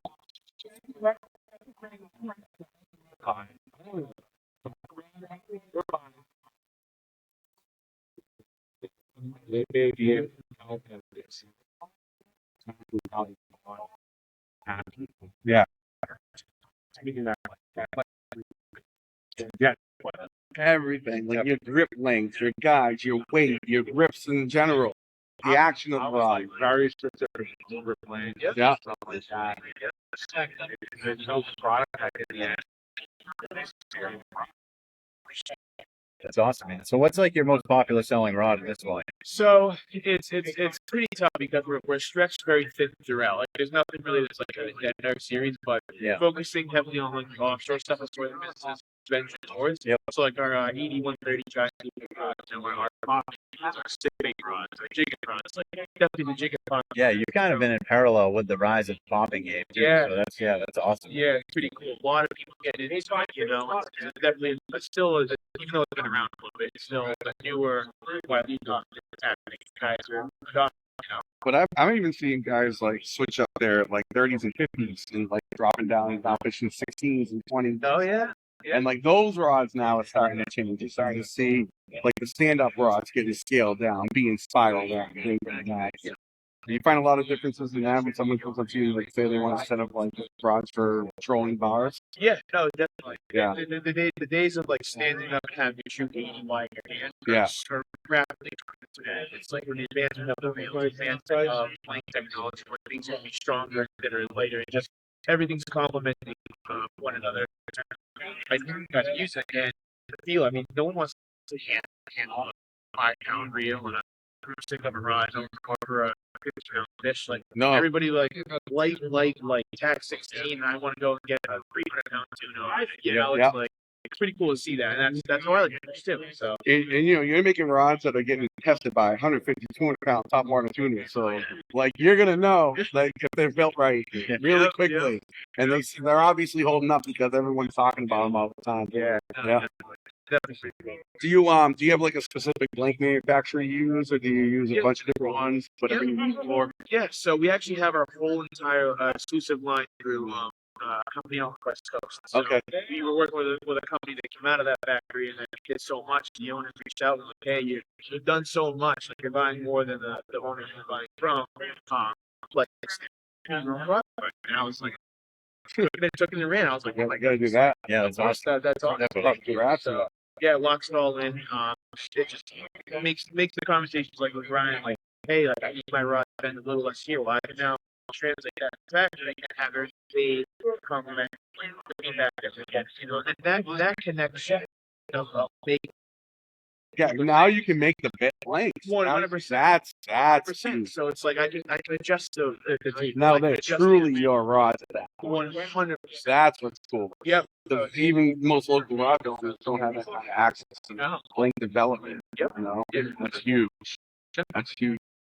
Yeah. That's awesome. So Zach, is it only you wrapping the rods, or you must have help? Yeah, so it's without the team that I have, my staff members, none of this would be possible. You know, my guys are extremely talented. I have five soon to be 6 full-time. I full part-time. Without my staff, none of it. They are awesome guys. Come in, they're always on time. They treat the business every rod like it's their own. You know, Yeah. that's another reason why I start to get bigger calls. Everything that goes out the door, we don't happen. You know what I mean? If it's not right, it's not going out. Miss a deadline because it's not right. We're okay with that. But we want to make sure everything's part. Yeah. You know? That's we all have that same value. You know. Yeah, that's awesome, man. It seems like, the business owners that we've had on today so far, that seems to be the trend, man. Making high quality products, giving it 130% Yeah. to making sure you're putting out the best thing possible, and then look where it takes you. And like making it for the people that are using them. You know, like some guys probably make something like that. We talk about this best lure ever. You know, but listening to the guys, listening to the people on Instagram, and just trying to make those changes to make it get better. And it breeds competition, you know. So it's very better for everyone. It is. Yeah. Or even now, the amount of guys now is so Yeah, competition makes you step it up. It does. It is. You'll never be complacent with competition. Yep. Yes.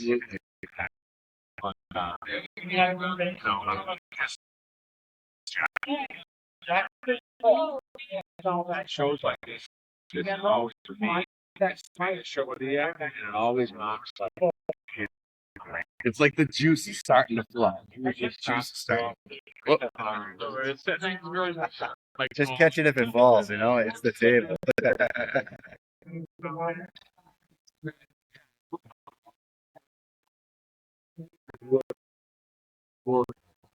Yeah.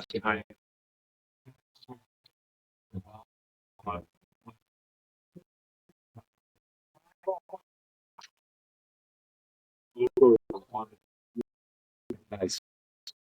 On Tuesday. Like March 12th. I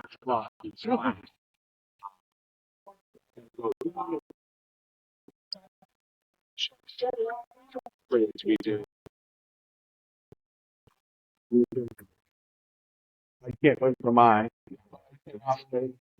So,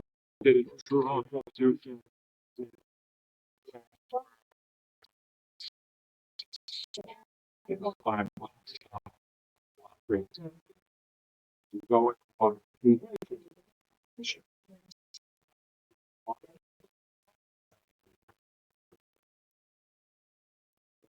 For what? Plexiglass? I know. How do people first again? They usually always sound complicated. Yeah.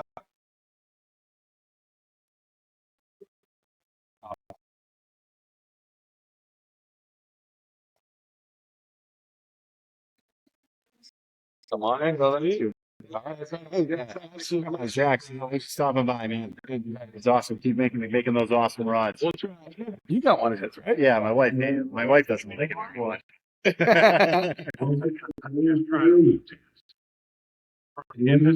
Yeah, I appreciate you grabbing it around. Awesome. What's going on, buddy? What's up, man? See you again. Good to see you too. Go in. Nice to meet you, man. You too.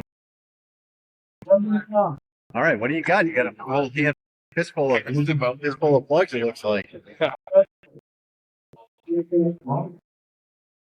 All right, so want to know a little bit about you? What's been going on? How's the show going for you? This is our best year so far. Yeah, Our fifth year doing the show. It's been growing every year. It's awesome. This is what I do full time. Handmade orders, our own designs, make our own masters and grades. Try and, even though a lot of them for striped bass, fish, I try and make everything tuna grade. Yep. Yeah, this is our full time gig, and yeah. Dude, what is that thing? That is a beautiful looking bloody specimen you got there. So this is the tank. It's tanks get noticed, and I made these to pull the large bass out of the schools. Yeah. So this is for like the larger, like a 38. So Andrew, I'm gonna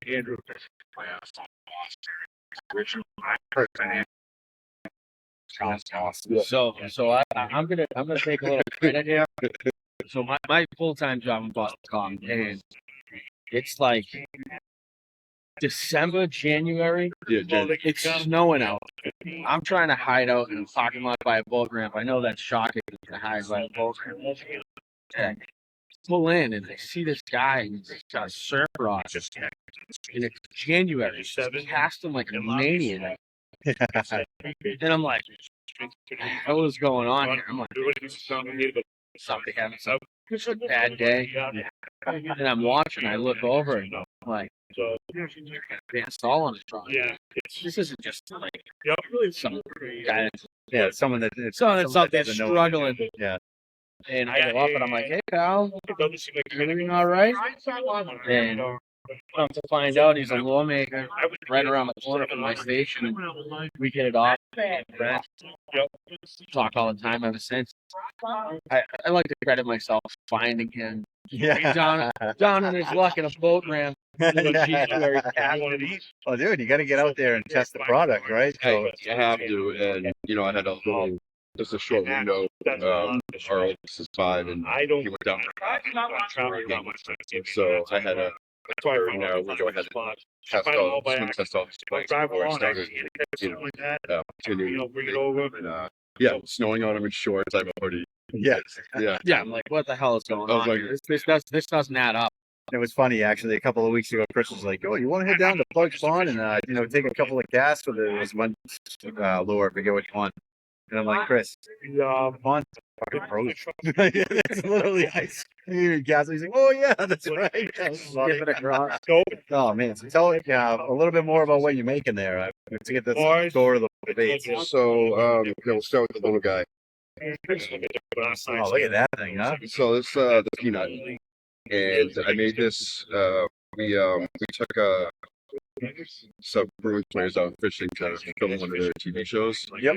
And the bass, we ran to them off. They got their leg and shifted, and they were feeding on just tiny baits, and they weren't hitting Everything in the small it's on ones. simulation mode. So furious because we should have caught like 100. Everything is just used. I caught like 20 or 15. So that very next day, that So week, I signed this Get peanut.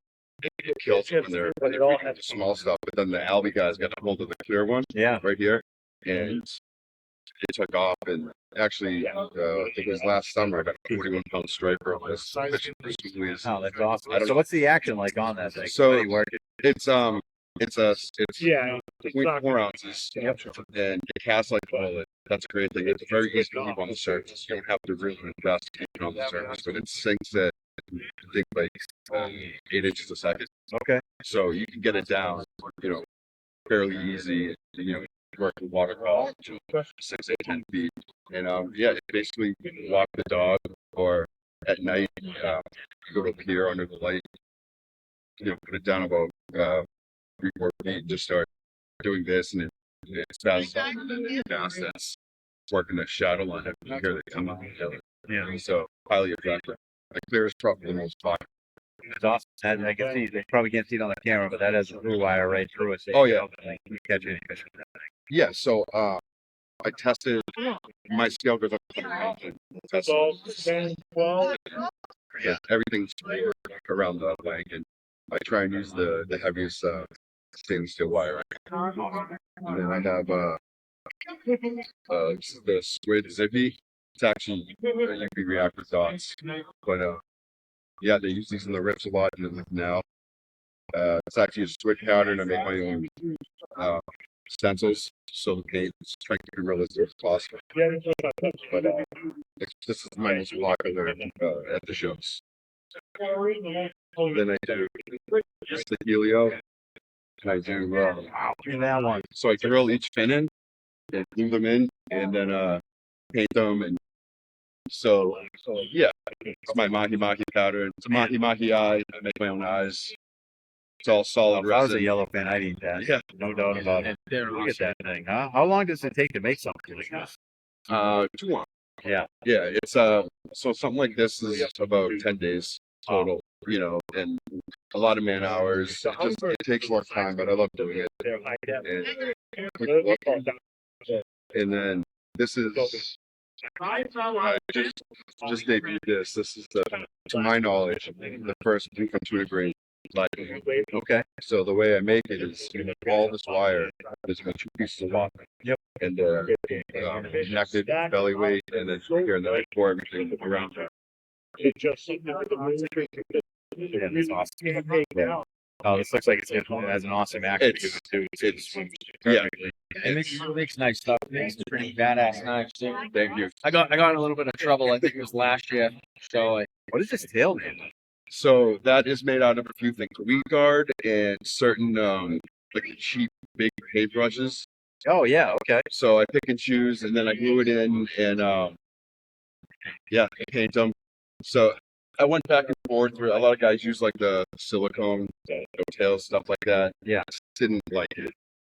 It just wasn't for me. So I make these, fan it out, I glue it in. Yeah. So it's a lot of work to put stuff like this together. Do you get a lot of time on the water yourself? Do you fish a lot, or do you find yourself making lures now? Great question. When I told my wife I wanted to do this full time, saltwater since I was 3, so it's always been something that I wanted to do, and I'm like, maybe I can, so I convinced my wife, and I got to fish all the time, my friends that are charters. So we got to talk to this guy right here. That's why they're so shiny. They catch the fish. Yeah. Atlas Lures, he's here. He's got a booth here. Got a booth right over there. Yeah, 427. Are you making your way this way? Are you doing the? Yeah. All right. I go 4 times a year, on average, the past 4 years, and usually 1 or 2 of those times I'm hired to, work on a charter office. Nice. So yeah, I don't. So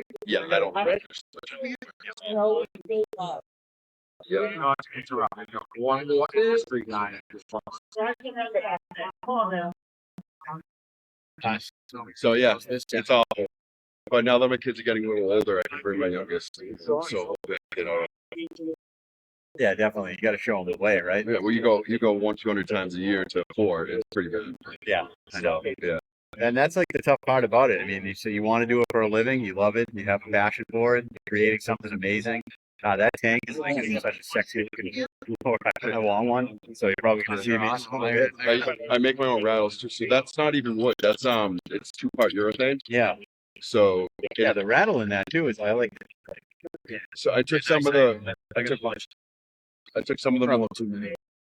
more popular spooks, and I saw what frequency their rattles were at, and the 2 most popular, and then it took like 3 months to make the rattle exactly how I wanted to, and I made it 7 decibels. Yeah. And where the placement is, more of the sound is under the water than above, so it's even louder. Yep. So a lot of people like it for that reason. Awesome.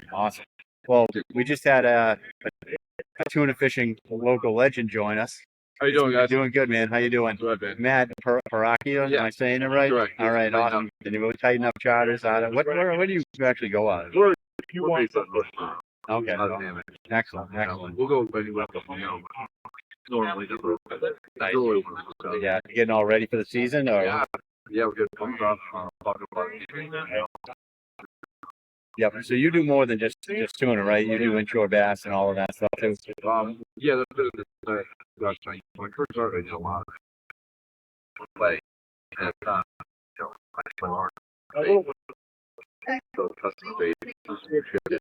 Definitely. Well, Lord knows you got the bow for it, man. You have one of the sexiest boats I've ever seen. You got to tell us about it. Thank you. 27 on Bow Bay. I go bow around the house. Don't want to be able to get anywhere.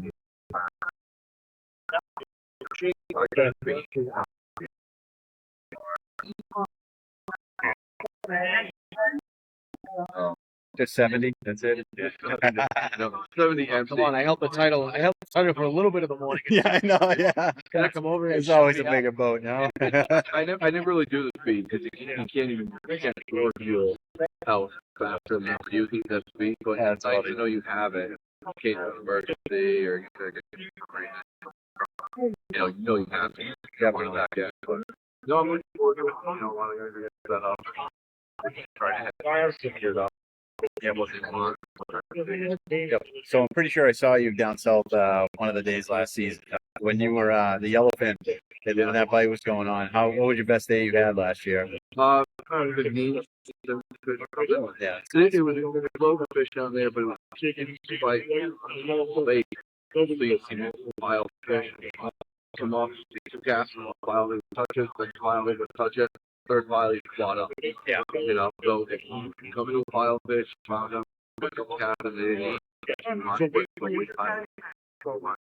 but covered a lot of ground, a lot of water down there, but. And that's exactly that's a great point you bring up because I feel like there's a lot of times you commit to the effort, you might commit to a spot, it's a long boat ride to get out there, and like the fish might be there and things aren't happening. Next thing you know, you wasted 3 hours. And don't waste your fine time because you're finding out the first light. Yep. You see fish, and yellowfin are not as picky as bluefin.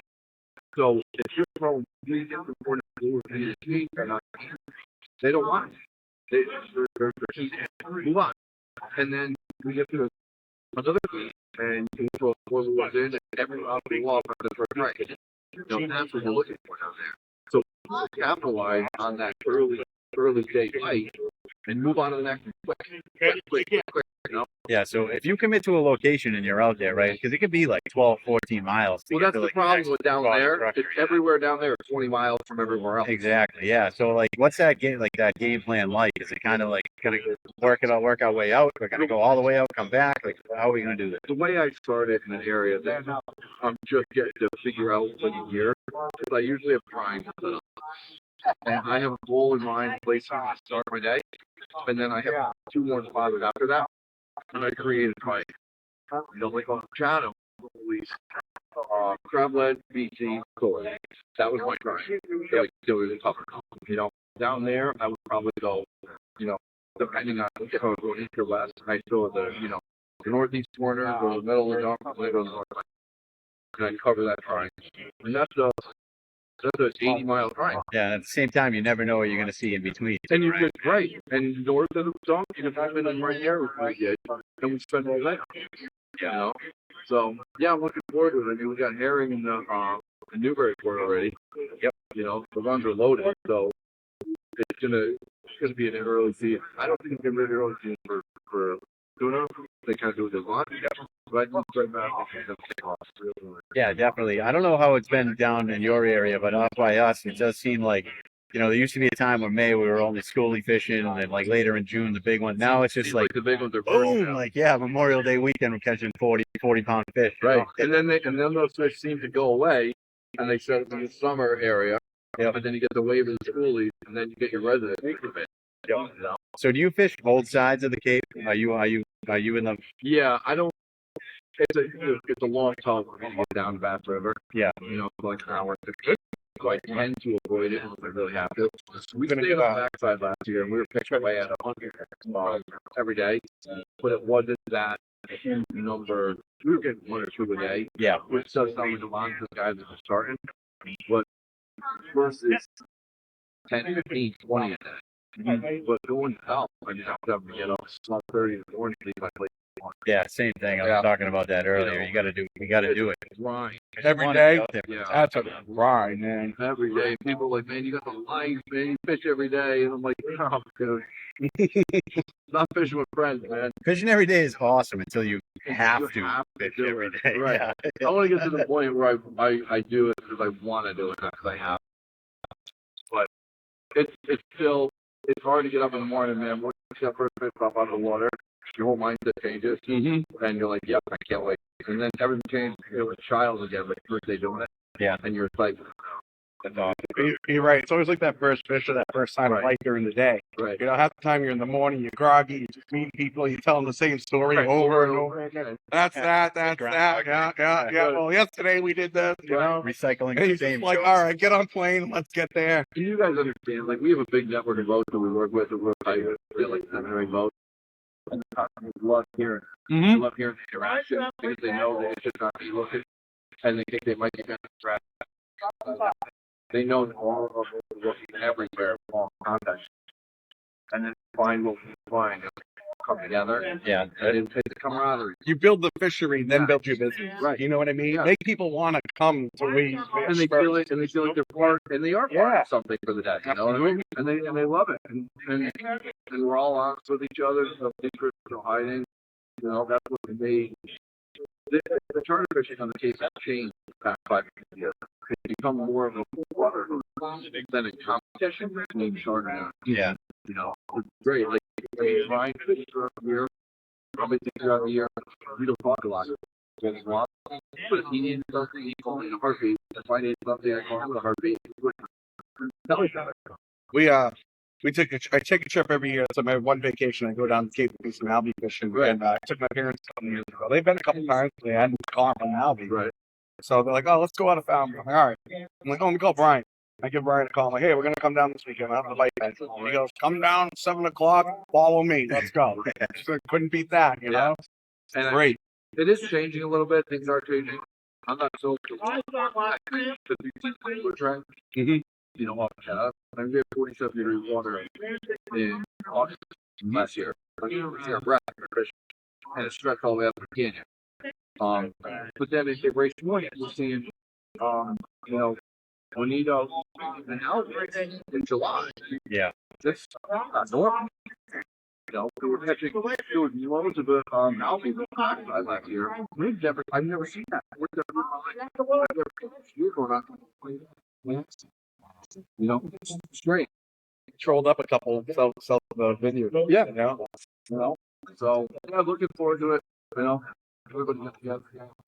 Yeah, so hopefully some greens out of it. Yeah, definitely. Any new additions to the boat this year? Anything you're doing differently? No, just more, put more Zack's rods. So, we're changing over the style. It's changing every year. Yep. You know, it's being fresh up.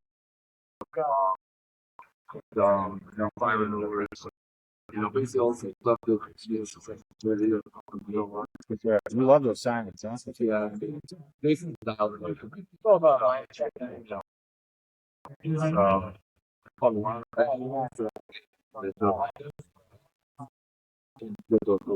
you ever single tuna chasing a single bait and what's lining up? Get turned real bait and call to feed that lure, back to we got to anyway. It's not really accurate. Yeah, because the Chaos. yeah, they're gonna need anything. Right, they're gonna need anything. When they have a car, he turns away from the single bait to come back on lure without lure. And you're in a fishery where some days you might only get that one cast. You might get one. Man, I try to. You guys see this thing popping for the time. With all your muscle memory should lose. Snack stop. You're slow, time, make them fast. The mic get all that. So, I try to avoid that in the boat. A lot of times I have with the day going. Yeah, But bottom line is, I want guys to smile. Great idea. And might sell a lot of it. He just wants to sell a guy. Today dream about that guy. Yeah. Bringing it back. Or he's dealing with all of it. And the people like to look at it, but at the end of the day, they're going to hold the memory. They're not going to fish. And a lot of people want to. Yeah, I'm with you on that, man. Like, I love the wreck size fish. It's so fun to catch, and like, it's nice to bring them home, put them on the plate. That 45, 55 inch fish. Yeah, all day. Perfect. Yeah, perfect. Some of they can be demons too. It's We found a host a couple of years ago. Lord, get our table straightened out. So much shit on it by yourself. Oh, there you go. There you go. It took me 10 months to do it, but if it was giant, start dumping on the no big fish, I was able to just put a little bit of pressure on the reel slowly, and I drill them back in, and also straighten out. Quick, all right, cool, it's gone. We don't have to wait by fighting them anymore, and then put another hook on, back to the ball. I respect fish too much. I don't want to fight fish 3.5 hours, swim it for an hour. You think of half a day. I want that fish to watch the back. I was doing it short a couple years ago, but I went by giant 3 hours. Yeah, So Smart move. I like that back. Yeah. It's really thoughtful. that fight a couple of years ago was unbelievable. Like everyone was closed out there. That was yeah, insane. you can see how the fishery changes up. Hey, Hmm? there was an argument, framing, and everybody was able to fish together in a reasonable manner. Yep. There was a chaos. Like the whole challenge big fight we had, right, Matt? Absolutely That mad. was like Matt that jumped out. Fight breaking out. One guy gapped another guy. You know what I mean? Man. And that Thought him with a trident. right. That stuff didn't happen, and we were impressed. And we said, we're doing it, we're helping the next thing. And we're seeing the effects because everybody came together, That's awesome, man. It's funny that I don't know. Like, I wish that culture came up into our area. We're out of Newburyport, so it's hopefully it makes its way north, kind of like. Goes in waves. It'll go away. It'll go in waves. We're pretty good. As long as the focus don't come back. That was really Yeah, no thank I've never seen it like that. 2 miles, 3 miles straight. Did you ever fish? Did you see the shadow bite? The vertical jig bite? I used to do the race point one. Right. And it was pretty much the same thing around the 69 for 6 boats were out there, their pulpits were bumping into other boats. They took wiped off the top. They were pulpits storm, knocked the top I mean, these boats were, you could put 4 boats in these boats. That's how tight they were. Our rod was You could like reach out with your arm and touch the the herring boats. Like we used to get that too. That's probably why that fight was so good back then. Because whenever we had the herring trawlers come by, just outside 3 mile line, they go by, and then all of a sudden all your rods. Yeah. The fight was so close. You would poke somebody else with your rod and be like, dude, move your boat. Yeah. You know, and it was tough with the fish. There was no fish in between those schools. That's the problem. Those fish were so tight and packed. And then see another 3 mile down the beach, another 3 mile down the beach. In between those lakes, there was no fish. Oh yeah. And they were so tightly packed. That's when the A-17 blew up. Yeah. You know, everybody, you couldn't find A-15, you couldn't find. That's all there. You know, but that was the last time that I saw that. You know. We had back in the day growing up, we had a cod spawning ground in tight to shore about 6-7 miles out, whaleback, and it was a breeding ground. And it's a little piece of structure, probably maybe a mile long, maybe a quarter mile wide. And you'd have all the party boats and all the 6-pack boats and then all the wreck boats, all anchored up. Like, Lobster boat. oh yeah, yeah. And then they got rid of that. So can't fish there anymore. But right, but so when I worked on the party boat with my mate.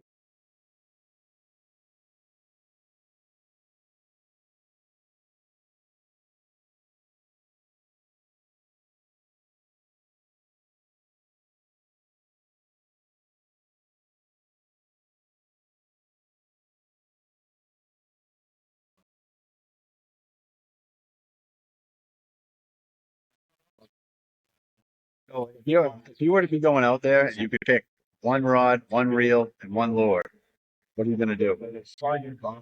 If you're going for tuna. Well, so you got, you know, like, seven dollars. You can maybe, oh yeah, entire line. So for the guys that, you know, don't have the money, so the sliders, everything else, and same, basically what I use, siren clock. But for the picture we're going on buying them, you know, just that they're all the time. Probably just, you know, one They're relatively expensive, $30. right, no. So I can fry, deliver them. All that, you know. So there's Actually, before you leave here, I'm gonna get a conventional jigging rod to go with the ocean jig. yeah, What do you got? that's Oh yeah, I've used that rod for, you know, started. So, Yeah, right. So, that goes for the lifetime warranty. doesn't have that. So, no worry. They offer some warranty for quick. You know, so, Now, this line, GPS. It's not going to be fishing. you know, We'll be able to fit. you know, Once you get it, oh, even up on the open. yeah, right. You know, the American made blanks. Guys, Buy everything. yeah, I think the 7 is perfect. So I'm back towards the guy. you get it, 7 now. Also, we don't sell them. Depending on what we're doing. So we just So, Portland line, Rollins Square, line, so the, yeah. Always works, so I give you, right? Yeah, all right. I appreciate you sharing that, man. Good stuff. So, let me get back to the booth. all right, brother. Thank you for stopping by. Absolutely, man. Great having you. Yeah, all right. Appreciate it. Probably got a little bit left. I'm gonna see if Jeff wants to come on real quick. All right, yeah, I gotta go to the bathroom. You going to the bathroom? All right, I'll hang tight. Here we get the big guy here. Anthony, come on for a minute.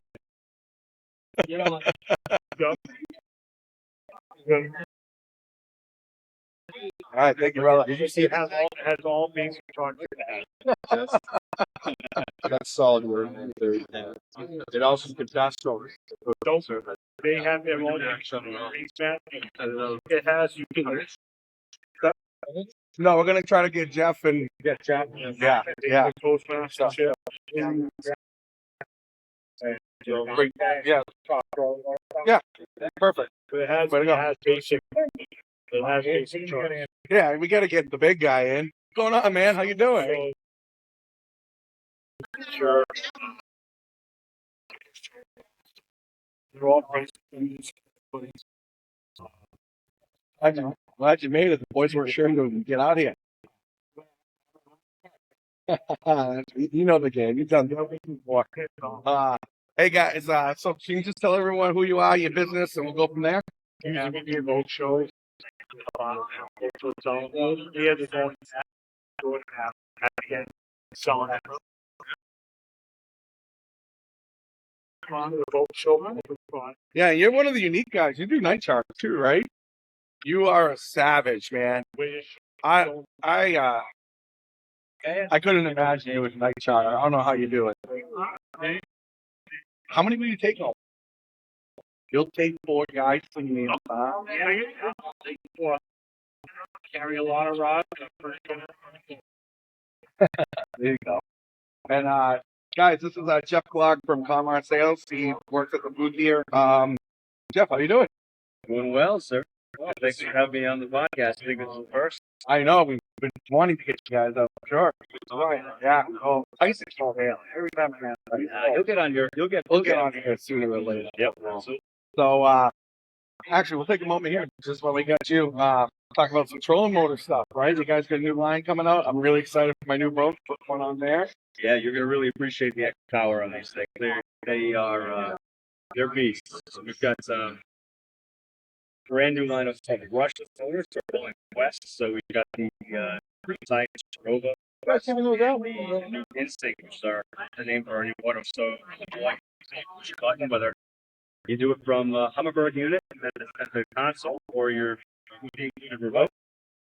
One push, nice easy. And I don't know, it's in the camera, it's in the background. You got that monster. Not BJ. Trolling The other ones, so that's a 100-inch shaft. So now that really puts us into the big boat market. We're talking 35, 3-foot long. We have it on a 35-foot Terry Jason Robbie's boat in the bay. He's pushing 20,000 pounds here, and he's running the 100-inch shaft. So these two motors, they're 115 pounds of thrust. Hook it up with 36 volts. To 24 volts, you're running 90 pounds of thrust. An increase in thrust from the old motors. Big story is increasing. Monstrous increase. Is that from the brush design? It's from the brushless design. Yeah. So what exactly does that mean? Brush. Also, a traditional brush motor has metal brushes inside. Brush motors create a lot of heat, a lot of dust, and they're less inefficient design than a brush motor. Okay. So you're able to increase your power, but also it's more efficient. It's more efficient work to use less battery. So you're going to get longer run time. You'll stay out longer charge. Yeah, and just battery life is huge. I never run mine out on a typical day, but I know some guys that probably use it a lot. I know if I'm trolling with it all day long, I got to go back and hit it up. But any extra battery, never, right? Yeah, and depending on your batteries too. So I always say I like 100.5 hours is kind of like a minimum that I suggest. Yeah. Most boats. Smaller boats you can get away with. In the saltwater, on anything bigger than 22-foot boat, 100.5 hours. Yeah. And so Anthony, you're using your trolling motor all the time. Yeah, absolutely. You spot locking or just kind of cruise through? Yeah. It- I can now help someone like it is. it's such a peace of mind. And you know what? It's turned into my favorite style of fishing, and a lot because of that too. Because I'm not concerned about driving the boat. You know, you stay right there. I know where things safe. I know hopefully no one's gonna hit me wherever I'm at. But now I can concentrate. I can get more lines in the water. I can get more baits in the water. I can teach people, coach them up on my target, what they need to know. I can be very aware of my surroundings without having that constant pain in the ass of driving the home.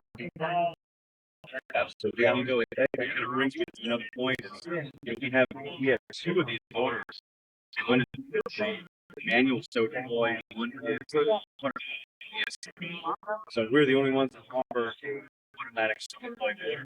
What I've realized is running both styles, they're both excellent. I find myself fishing more spots automatic stoke deploy. There's sometimes that's just me and the person who will. But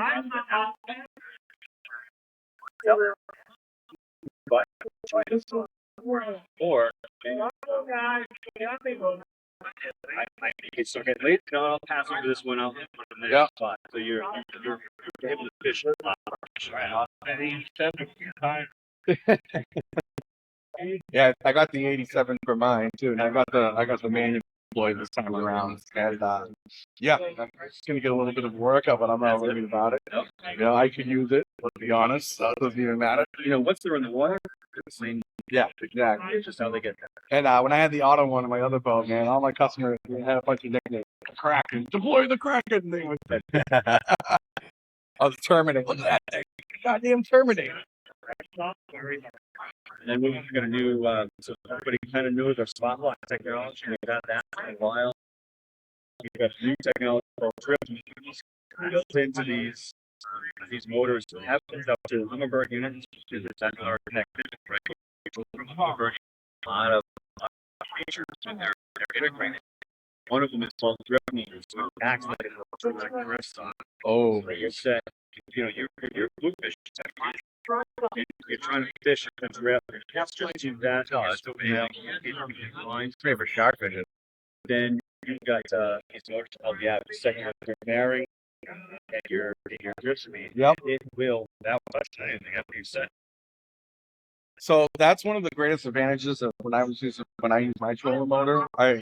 We have a couple areas that we drift that are pretty narrow, but they're high traffic areas. And on the weekdays, not as many boats. It's always there's parts of that current where it swirls really bad. And if I'm drift fishing with 4 guys in the line, sometimes that boat hits down and they get tangled up and it's a pain. So I'll drop the trolling motor down and I would have to manually just make sure I was keeping my head and keeping the boat straight. Yeah. So now with that new drift mode, I'm really excited about it. Again, it's one less thing I have to do.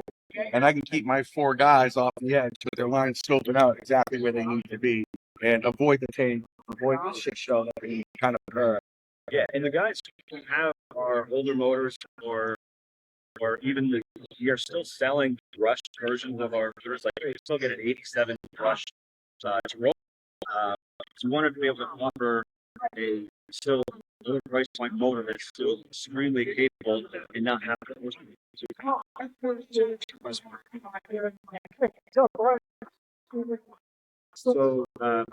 you can still do that.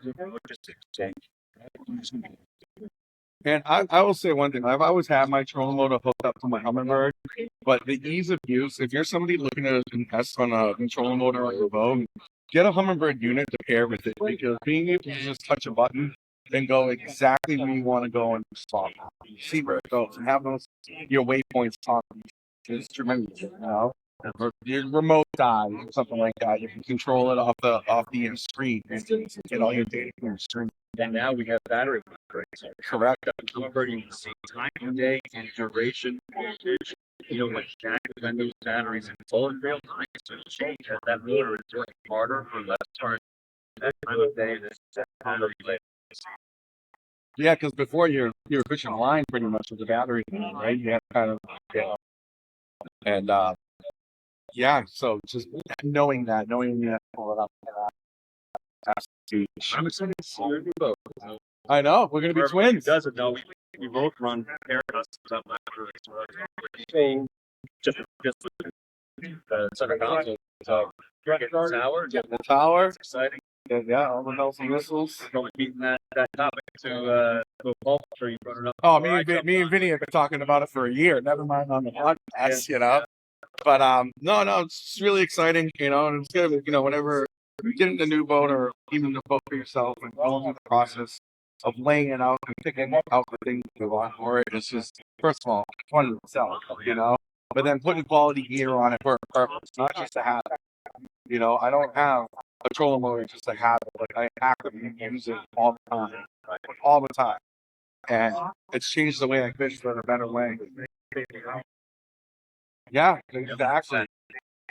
You know, I've been doing a lot of my live bait trolling with the trolling motor now too, instead of the regular motor. I know I want to go a mile an hour. Yeah, I want to go slow, and the trolling motor pulls the boat and doesn't push it. You know, so even if I had my regular autopilot on, I'd still get swerved, stuff like that.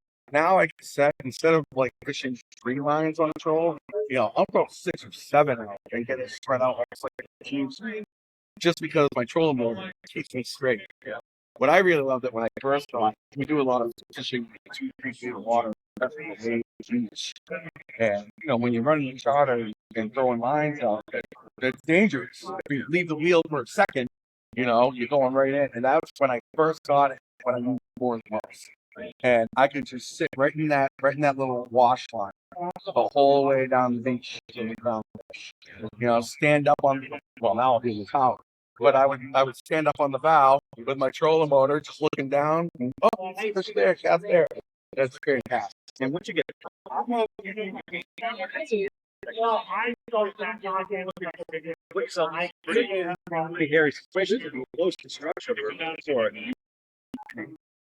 well, we say it every year, but we're going to do it this year right there. We're going to go anchor up spotlight.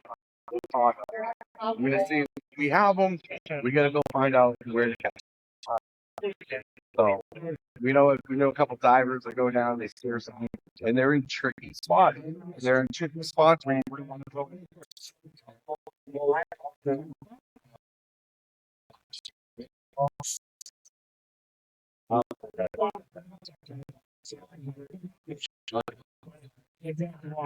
Yeah, it says like what, like a 6-foot radius, but that's not even. No, probably a foot at all. Yep. Just remember to pick it up before you go on playing another breaking birds over there.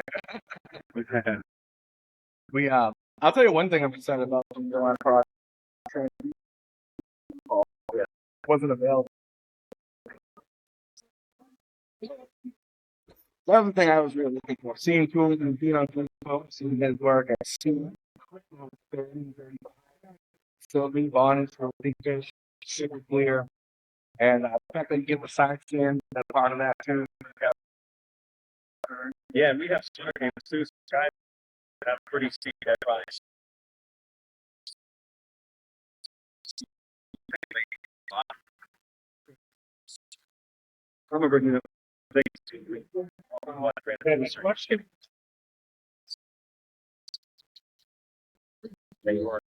Yeah, that's great to know. I actually know a guy that asked me that question. Sure. Yeah, sure. What else you got? Anything else coming out? Product line? No, the motor's the big thing right now. That's been a long time coming. We're excited to handle the demand is Yeah. we're excited to see them in the field season. Yeah, I'm telling you guys, you love them. Well,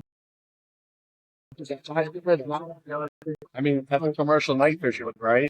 Charter night fishing. Right? I know. I got guys that I know that will. Little boats, little boats. What it is, it doesn't. This much. It doesn't have the pixels.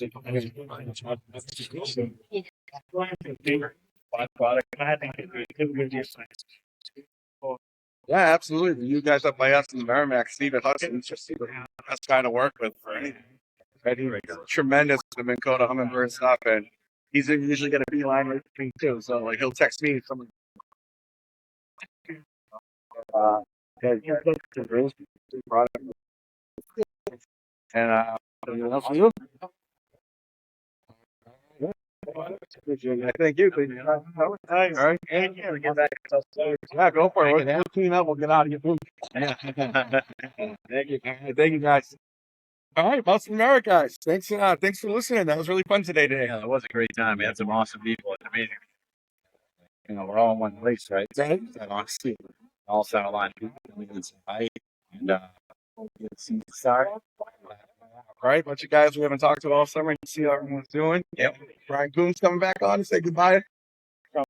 All right, what do we got, bud? Oh, yeah, definitely. I think too, it just shows what a great community that's been built over here the past few years. You know, we just talked to guys from North Carolina, Florida, up by us. You know, just a group of guys that have like interest and want to be awesome. Well, here. That's the best. People don't understand. Oh, thanks for having us. yeah. Took their electricity, you know. Yeah. We gotta let these guys get back to work.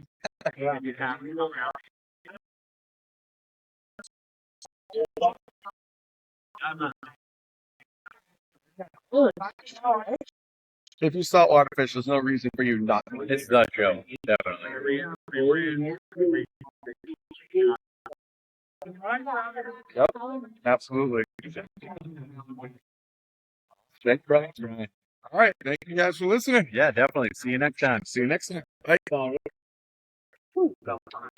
Woo. You guys have fun. I didn't realize how long we were on. Dude, 3 hours? You want to stream it on, like, go to the, that's the dashboard, right? Yeah. Let's see if the, Slick site, go to the site.